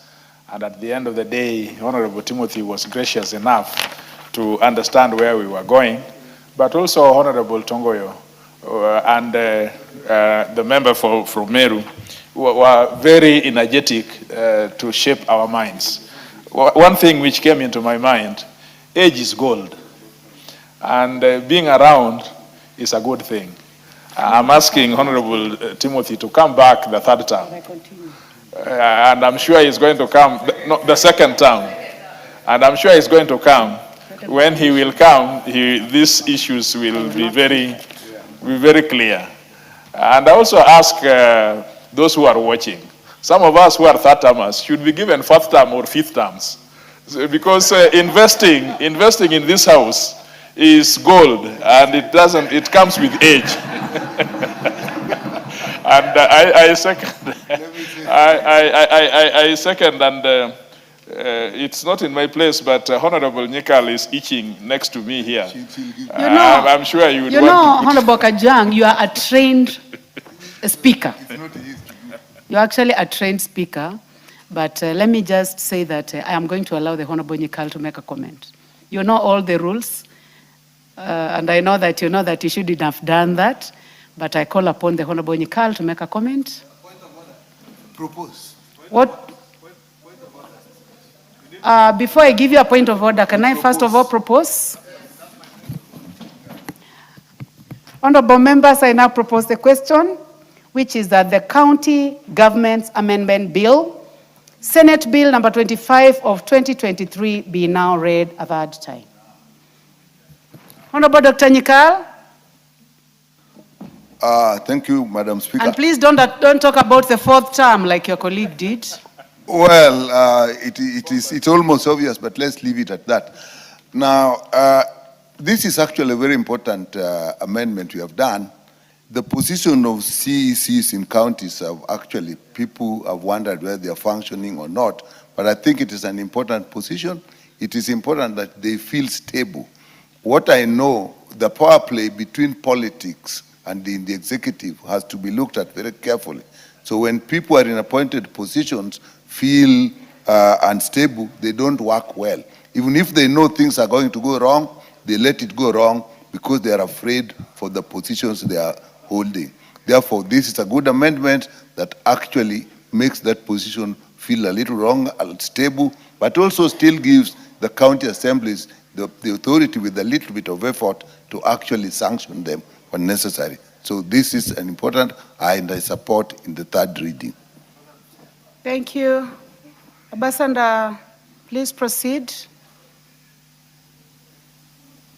Sorry, Madam Speaker, I support the third reading, but I hope that in the near future, the Senate will come up with more amendments to actually get rid of redundant offices. I personally do not believe that we need both the CEC and the CEO and all these positions. We are using taxpayers' money to name people with big names, and yet they do not have responsibilities to perform.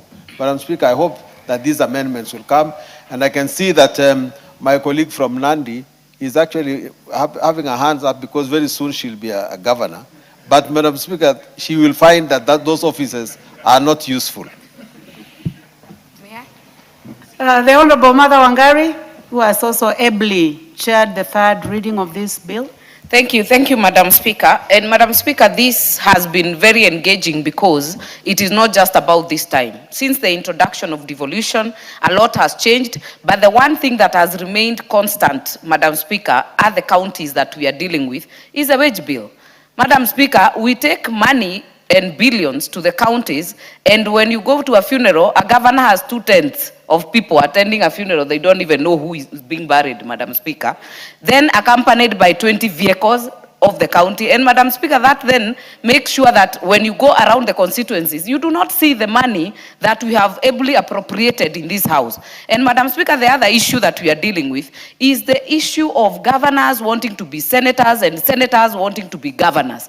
I know we do not want to talk about it, Madam Speaker, but it is eating into how things are being run at the county level. And I hope that we can bring, the Senate can bring some more progressive laws, including what NGCDF has done.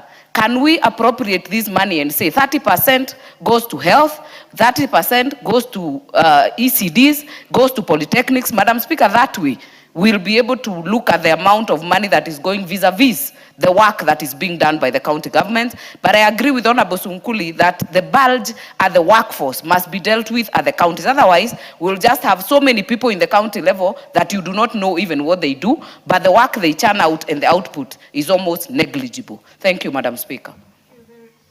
Thank you very much. The Honorable Soro, the whip of the majority party. Thank you very much. Thank you very much. I don't know why today. Hi, what is happening here? Honorable Soro, you know the reason as to why we are struggling to trace you. You know the reason. The table office is struggling to trace you, so you know the reason, okay? Well guided, Honorable Speaker. Honorable Speaker, I also want to join in this debate and support this third reading of this amendment, Honorable Speaker.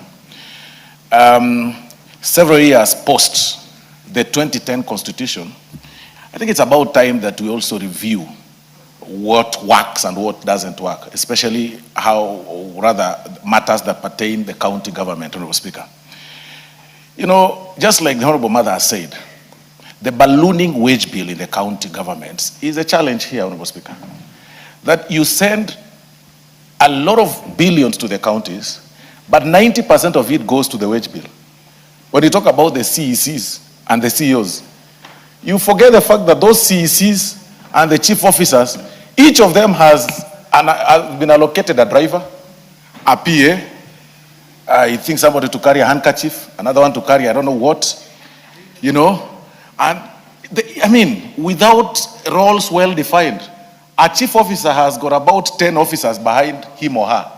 A CEC has got about 15 officers. And by the way, going to the nitty-gritties of the operations within the county government, you realize, Honorable Speaker, that even CECs have no role. Governors engage the chief officers directly because they are accounting officers. So the CEC's role is limited to reading newspapers from page 1 to obituary, Honorable Speaker, every day in the office, and called upon to accompany the county governors to functions. And that is why you see in the functions of the county governors, the very tent that you see that shouts, you know, with ululation and clapping for the governor, 90% of them are county government workers. It has nothing to do with the public. All those seats that you see in front there and people clapping in suits, well-dressed suits, designer suits, very smartly dressed ladies, all those seats in front there, and gentlemen, all of them, I'm being guided by Honorable Cynthia who wants to be governor, but all of them sitting in front there, Honorable Speaker, clapping for whatever the governor says. If he laughs in his speech or her speech, they will clap, because that is the limitation of their role. Honorable Speaker, I am on record in this, I was having said, Honorable Speaker, that you send billions to a county, but you'll need a microscope to see what they do. Unlike what you send to the constituencies under NGCDF, that is in full glare of everybody to see the classrooms, the bursaries. But what they are doing, Honorable Speaker, is simple PR, you know, and having a crowd that has been hired every time in public functions, you know, and with big names and podiums and big titles, call Your Excellency, Excellency, Excellency. It's about time that we review what works in the 2010 Constitution. And that is why Kenyans to date, Honorable Speaker, and you'll all agree with me, Honorable Members, that Kenyans today do not know how to differentiate the roles of members of parliament and the roles of the county governors. To date, we are being asked about development. To date, we are being asked about hospitals. To date, we are being asked about matters agriculture. To date. And I mean, across all over, all these places that we lead, Honorable Speaker, because people do not understand that this is supposed to be done by these county governors or the county assemblies because of such, you know, confusion. So it's about time that we review. And that is why, in copying the words of the Honorable Mother Wangare, perhaps it's about time the Senate and even the National Assembly come up with the laws that in division of these revenues that we send to the counties, as we send to, we don't give them an open check like NGCDF. We shouldn't give these county governments an open check that go spend the way you want. We should give them with a vote that this 20% we should be doing this job. 30% should be doing this. 50% should be doing this. Otherwise, Honorable Speaker, with the open check that we've left them with, I can tell you, and members here can say, 99% of the allocations that we give goes either to their pockets or their proxies' pockets. And sadly, Honorable Speaker, they use it to maintain that seat. They simply use that money. It hardly helps them. You use a lot of money so that when a chief guest comes to your function, say the president, you buy everybody around. So you keep on revolving around. And this is a challenge to any person that wants to be governor.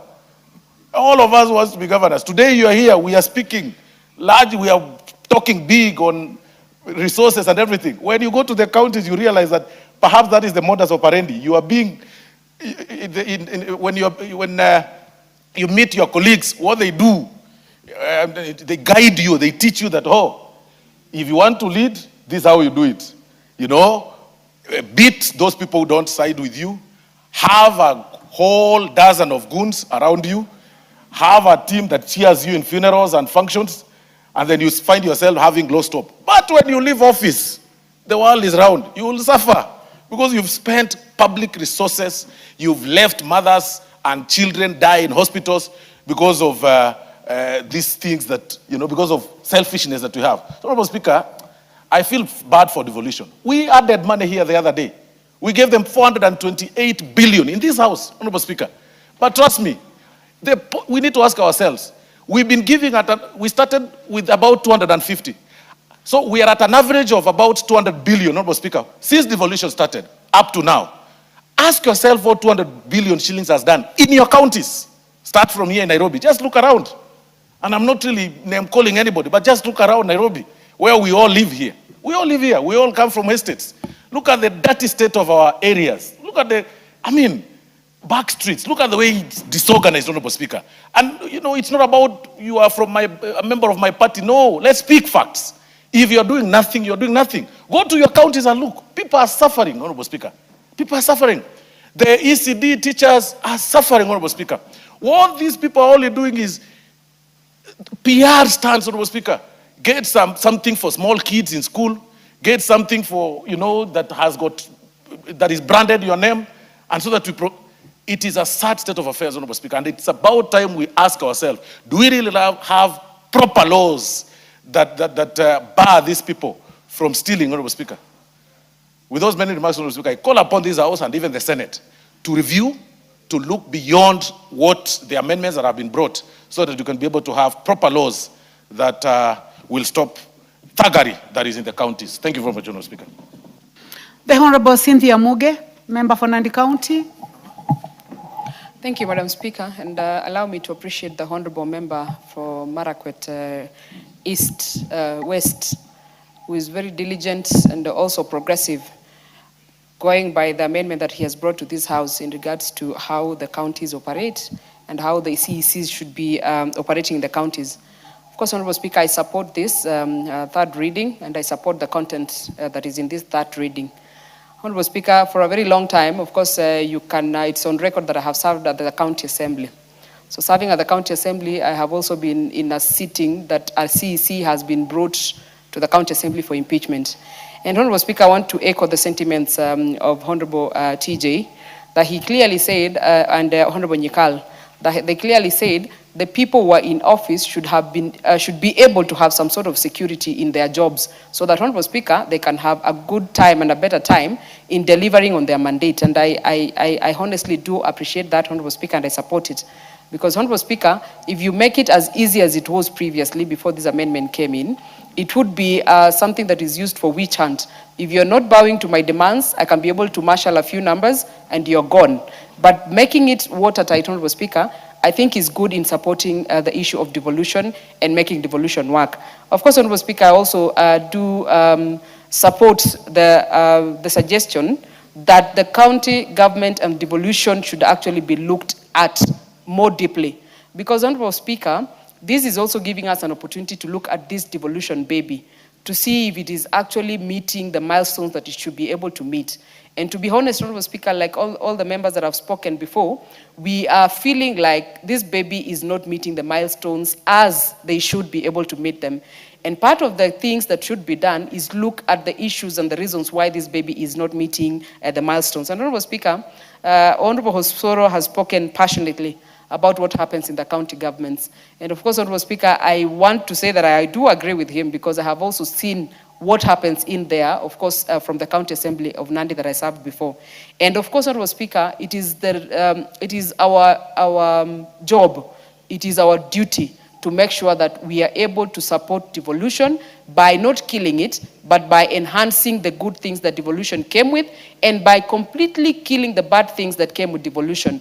Part of the ways that we are able to kill the bad things that came with devolution is by making sure that we are progressive in amendments of the laws, in amendments of the bills that are actually anchoring devolution altogether. So, Honorable Speaker, I do support this amendment, and I appreciate the Honorable Member, Toroitich, for being this progressive to be able to bring this. And I can assure you, Honorable Speaker, if anyone has a doubt that when I become the governor for Nandi, the third one in 2027, this will happen, they should know that I will not change my ways and I will make sure that I do the right thing because I'm a supporter of devolution and devolution can work. Devolution is actually the God-sent agent for the people of Kenya so that they can be able to get services from the lowest level, that is the village administration, Honorable Speaker. So I do support this, Honorable Speaker.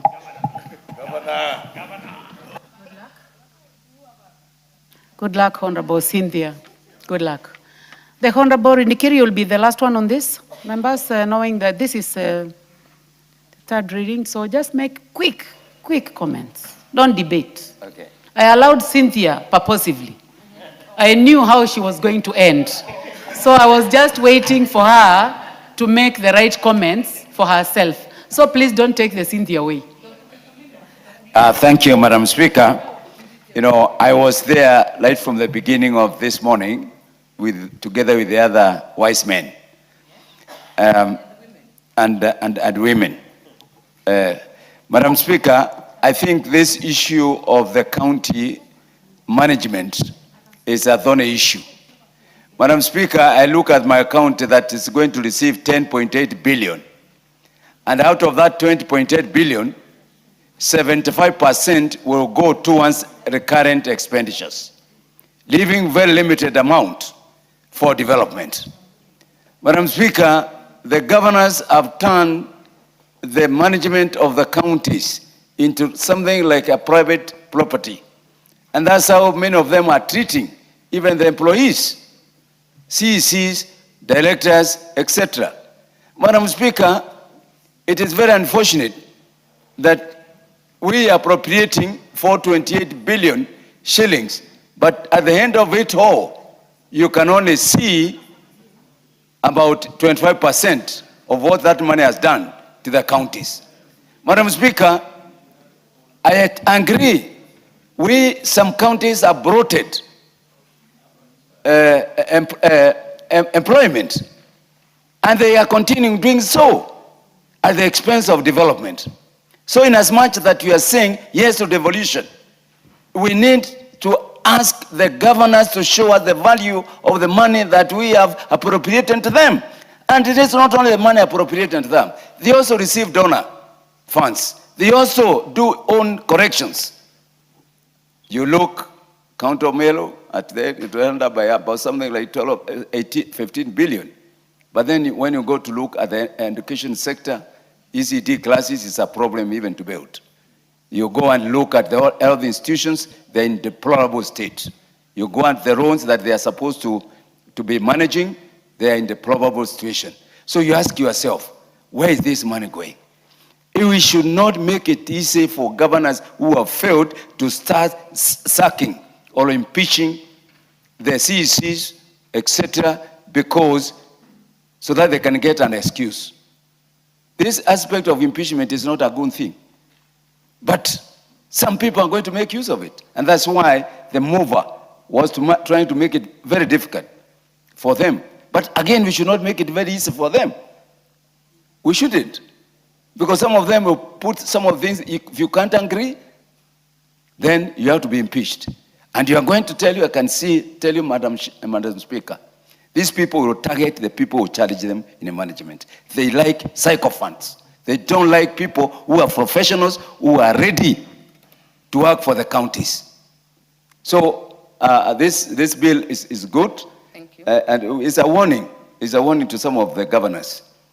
Some of us we are seriously thinking either to join Munge or not. Thank you, Madam Speaker. Very well. Member for Kibra. Thank you, Madam Speaker. Despite the fact that you had said that was the last speaker, I must be grateful that you have given me this opportunity also to put in one or a few comments. The kind of money that we give to the governors, at this time it was over 428 billion. And some of the counties get almost 15 billion at their disposal. I think in the future, the profile and the kind of governors that we choose, we need to have basic requirements for people to be governors. There are those governors who have never been in any managerial position. They have never been in any public office or any other office to allow them to manage such kind of monies. When we talk about the NGCDF, it has been managed that the MPs now do not have direct control on that money. We need to have clauses within these systems that do not allow the governors to misuse the funds that we give to them. The governors have made this as their personal property. We should not be seen that we are fighting the governors. No. We are looking at service delivery to the people of this country. You will find that some MPs have done better than the governors have done. Yet the governors have been given a colossal sums of money in this country to take care of the needs of the people that they govern. Now, this devolution does not come to benefit a few individuals. The devolution that we fought for in this country was meant to bring service delivery closer to the people of Kenya. I therefore say that this bill, I support it, and I say that we must, as a country, look at the way that we govern our counties. Thank you, Madam Speaker. The Honorable Dorothy Kiara, nominated member by the UDA party. Thank you, Madam Speaker. Madam Speaker, I want to weigh in this bill and say devolution was brought to our country and we overwhelmingly voted for the 2010 Constitution because we thought it is a cure to the historical injustices in some of our areas. But today, as we stand, Honorable Speaker, it is very evident that devolution has failed. But for this particular bill, it has come in handy because we need to strengthen devolution. The only way that counties will move together as a unit is by strengthening devolution. Madam Speaker, Honorable members, I encourage you to just take a minute or two. Just make comments. Let's not debate. Honorable Speaker, we need to channel our efforts to areas that weaken devolution. And Honorable Speaker, we also need to ensure that the expenditure and the money that goes to the county, we don't spend all of it on recurrent expenditure, which is eating all the money that goes to the county, Honorable Speaker, as opposed to development. So, Honorable Speaker, I support this amendment by Honorable Timothy and say it is our duty and responsibility to ensure that we strengthen devolution. Thank you, Honorable Madam Speaker. The Honorable Umi Harun.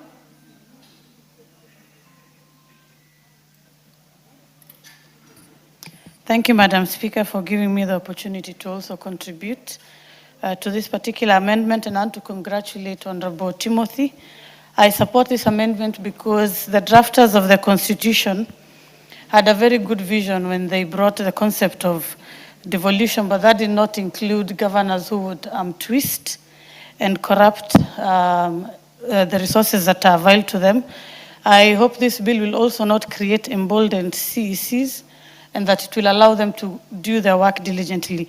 Madam Speaker, I come from a region where devolution has helped in developing so many things, but we still have the problem of corruption. So I hope that this will provide the proper oversight and the support that the CECs need, and that the county assemblies will also be able to do their job very well. So I want to thank the honorable member, and I support this particular amendment. Thank you. The Honorable Toroi Teach.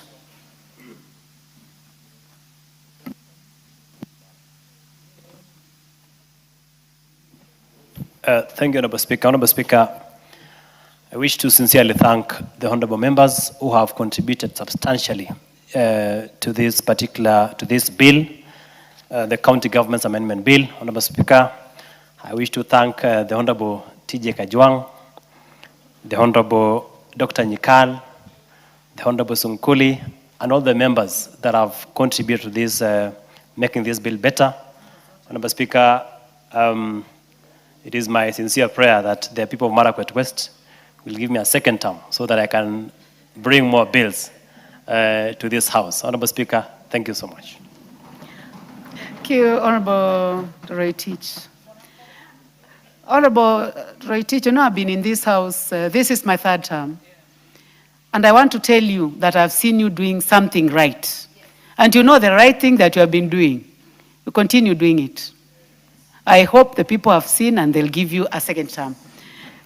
Honorable members, before I put the question, I would like to welcome our visitors. Seated in the public gallery this morning, we have students from Providence Academy, from Kasarani constituency, Nairobi County, students from Kageraini Secondary School, Kinangop constituency, Nyandarua County, students from Ngamwa School, Mukurweini constituency, Nyeri County. And also seated in the speakers galleries this morning, we have students from DEB Nkiria School from Wuri constituency, Meru County. I take this opportunity to welcome you to Parliament, and on behalf of Parliament, I would like to ask the member for Wuri to welcome you. I'll also give a chance to the Honorable Kajwang, TJ. Thank you, Madam Speaker. After him. Thank you, Madam Speaker. I want to take this opportunity to welcome all students from the various schools that you have mentioned, and specifically the school of Nkiria, DEB, from Bole West of Bole constituency. Madam Speaker, this school is one of the largest schools that we have in a very remote area of our constituency. And as you can see, they are very determined. It's one of the best performing schools in that region. I want to tell all the students, welcome to Parliament. This is where the laws are made. This is where your member of Parliament sits. This is where we make laws for this country. This is where we make the election on which the government, on how government is going to operate. I want to congratulate all the students who have come and tell them you are going to learn quite a lot. Please don't be on a hurry to learn and to see and to interact with the parliamentary environment. Madam Speaker, this is cool. This is cool.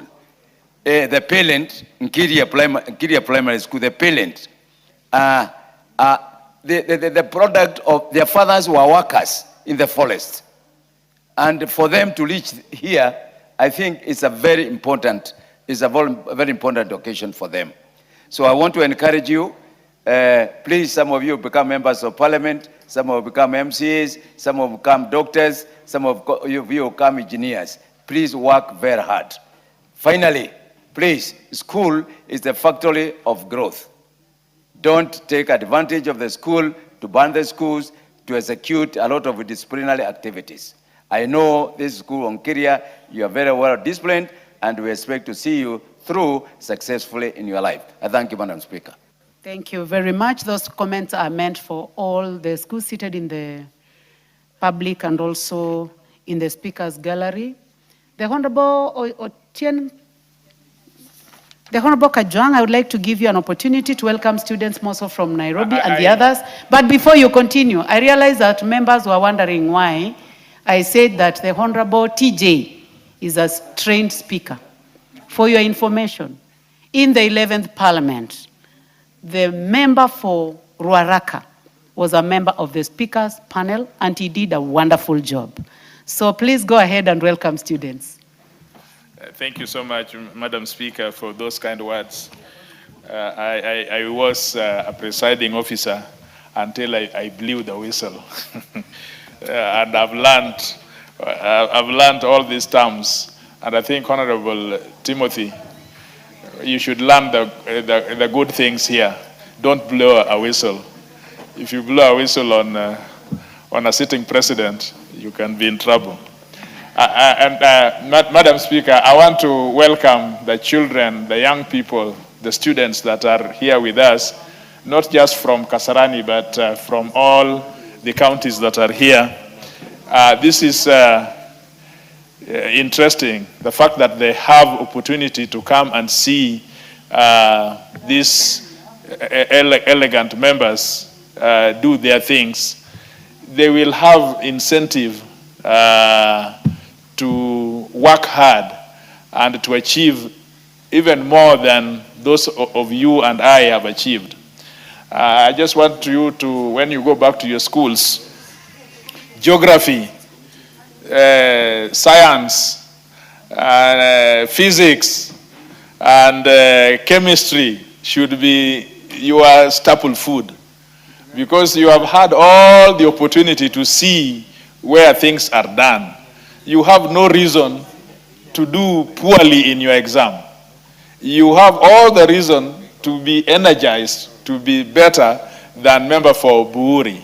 And so I thank you for having the opportunity to come. And you see, member for Buhuri is already wearing a white hat. So aim not for your hair to go that direction, but make sure that you are able to do better than we are doing in this house. Thank you so much, Madam Speaker. Thank you very much. I would like to say that the honorable member, the Honorable Rindikiri Mugambi, is a wonderful, excellent member of parliament. So, honorable members, I would like now to put the question. You know, I'm seeing someone with hands up, and I do not see any intention to speak from the screen. Go ahead, go ahead. Please trace where he is and give Madam him a Speaker, I mic. want to take the cue from the Honorable Kajwang. And I want to congratulate the students for coming here. And I want to tell the students who are here, you cannot connect the dots looking forward, but you can connect the dots looking backward. Many years ago, I came to Parliament as a student of Kenyatta University. Little did I know that many years later, I'll be seated right here in the House talking about issues affecting the nation called Kenya. But lastly, students, there's something called stimulus and response. Your business in school is not to beat fellow students. Your business in school, the teachers provide the stimuli, and you are supposed to choose the right response. The right response is to inspire, motivate you to pass exams and build a better country and a better nation. Thank you. Lastly, the member for Kisii County, the Honorable Doris Donya. Thank you, Madam Speaker. I appreciate for the opportunity. Let me tell our children, sometimes you want to be perfect while in school. The school is not where you have to be perfect, but just know if you make mistakes, that is part of learning. It's like saying we have all angels in our churches, then we close down the churches. So don't fear making mistakes. When you live here, know that that is part of learning. Above all, you have to obey your teachers.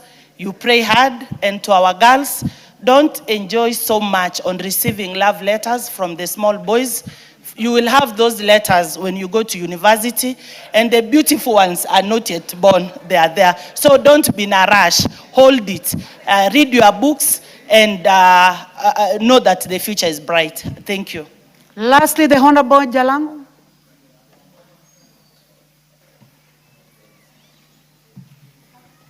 Thank you so much, Madam Speaker. May I also take this opportunity mostly to welcome all the students, and in a special way, the students from Kasarani, Nairobi County. But you hear we have students from all over, as far as Meru, far as Kisumu, wherever you are. Mine is just to tell you that it doesn't matter which school you are in. It doesn't matter that you had to travel to be here today. It doesn't matter how rural a school may be or how much infrastructure a school might have. From that school where you are, you will be able to be whatever you want in this country.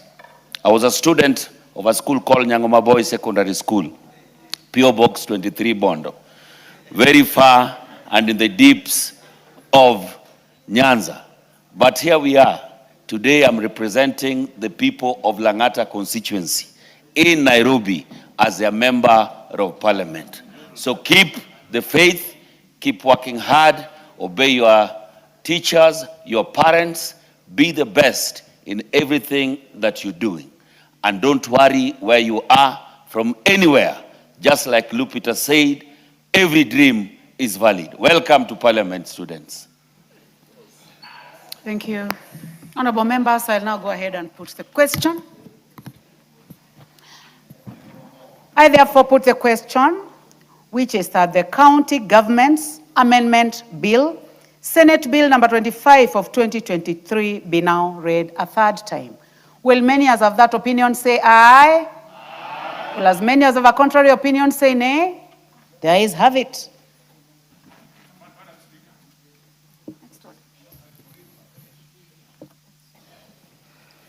A bill for an act of parliament to amend the County Government Act to increase the threshold for removal of a member of a county executive committee and for connected purposes.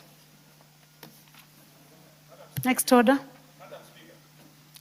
Anything out of order, Honorable TJ? What is out of order? Madam Speaker, something is not right. We came this morning, and in the order paper, there was the committee of the House of the whole with the Senate bill and the Basic Education Act. We finished the committee on the Senate bill, and we entered to begin the Basic Education Act. And when the chair called it out and asked for the mover to move his amendments, the mover was not in. Standing orders would have required us to proceed because the order had been called. So, Madam Speaker, standing orders would have required that we proceed with business because the order had been called. And so somehow we don't understand what happened. And the presiding chair decided to defer the proceedings. It is very embarrassing on the honor of the bill, Honorable Oluoch. It is very embarrassing that we are all here, we are all prepared, and somehow without following standing orders and the House, something happens. This needs to be explained properly. Number two, where is the chair of education? He can't just decide not to come. If he decides not to come, it means that he has dropped all his amendments. Please, treat us equally. And this is about private members. This House is for private members. We need to pass legislation. We can't have a situation where government throws it all on our voice. Otherwise, we are not able to do legislation. So, Madam Speaker, I call for a reasoned explanation from the presiding chair and why she did not follow the standing orders and why we find ourselves in a very embarrassing position as we are. And two, this matter came before the House Business Committee.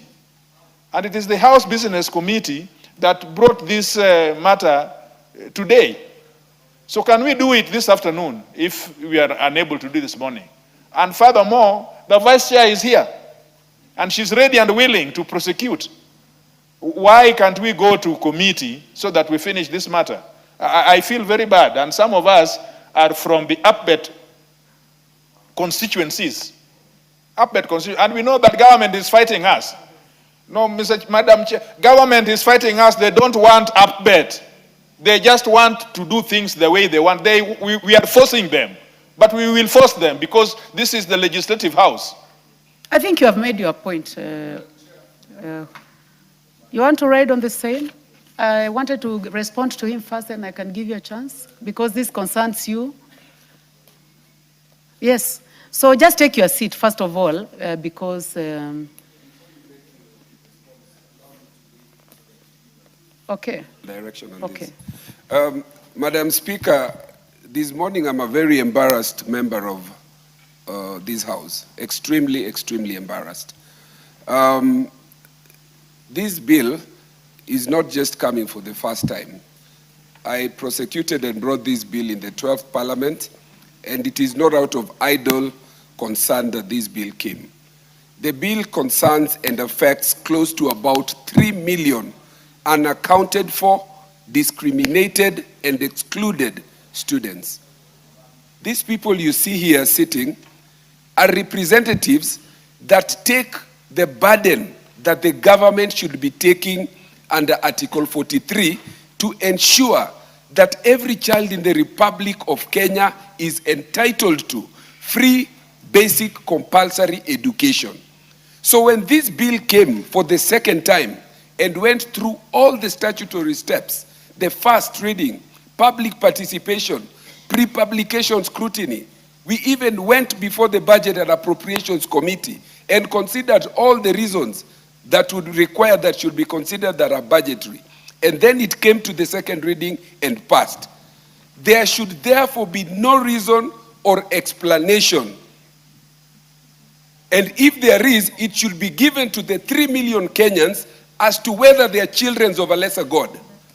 The House Business Committee, once it is seized of a matter, House business, whether it is government or private members' business, becomes the business of this House.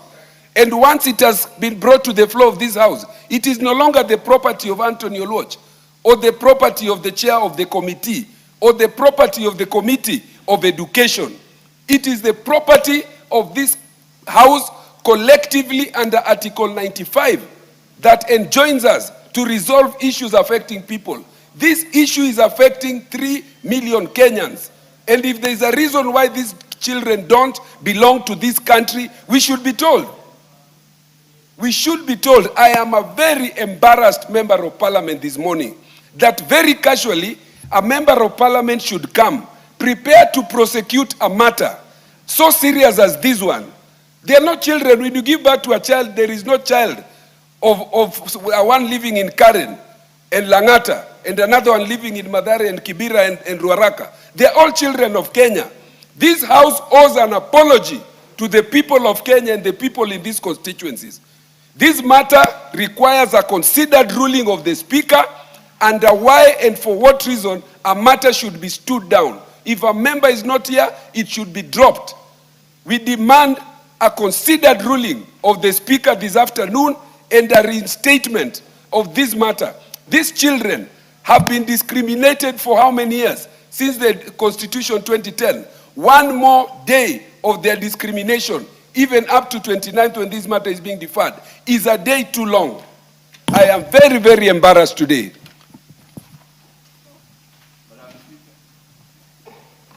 You want to weigh on the same? Member for Kibra? Thank you, Madam Speaker. I really didn't want to weigh much after two of my colleagues who are ranked members and they are also lawyers have spoken. But because I represent Kibra constituency, where we have the majority of the upbed schools in this country. But most importantly, I am also a member of Education Committee. And for this bill to pass the first reading, second reading, this bill came to us in the committee as Education Committee. We went through all the amendments of this bill as a whole committee, and it was unanimously passed by the Education Committee, and that is why it came to the floor of this House. Because it is a money bill, it went to the Budget Committee, which also passed the bill. It went to the Business Committee, and it was now brought for third reading in this House. After it has passed the first reading, second reading, and now the third reading. And this is now a committee of the whole House. Now, this bill now does not belong to Education Committee. The bill now becomes the bill of the House. And as I say, my colleague is very annoyed. We are all annoyed because the procedures are not being followed. When the bill has been called out, then we need to debate and we need to go on with the bill irrespective whether the chairman of the committee is present or not present. I am also a member of the Education Committee and I stand in When the chairman is not there, the vice chairman is here, we are also here. There is no reason why this should be deferred to a later date. And as my colleagues have said, it needs a weighing decision from the chair so that we know why this bill cannot. Thank you, Madam Speaker. So, honorable members, I think the three members have made their point. First of all, the honorable chair, the one who was chairing the committee of the whole house, consulted with the Honorable Oluoch before the decision was made. As you may know, the Honorable Oluoch, I've given you your time to speak, and I've also allowed your colleagues to speak. So you need to allow me to speak. That I feel you, that you are ready to prosecute, and the chair education committee is not in. He is busy in a very important matter that concerns this house. So it is not that he chose not to be here. Number two, this is going to be scheduled again, not this afternoon, but on a Wednesday morning. And you know, as per our standing orders, that is standing order number 43, that Wednesday mornings, a bill or a motion not sponsored by the majority or minority party or by a committee shall have precedence over all the other business. So I assure you that this is going to be done again. And also I listened keenly to the Honorable Kajwang, and I think he was also very ready. And I believe that you have also guests seated in our gallery who are going to also, I mean, they would have been very happy to see this happen. But I'm assuring you that it's going to be done soon as possible. This is a house of order. This is a house of records. I know that the Honorable Kajwang also approached the Speaker, requesting that we reorder change. And this is a house of order and house of procedure. It is not possible to do that at this moment. And I would like to ask you to allow the House to proceed with other business. And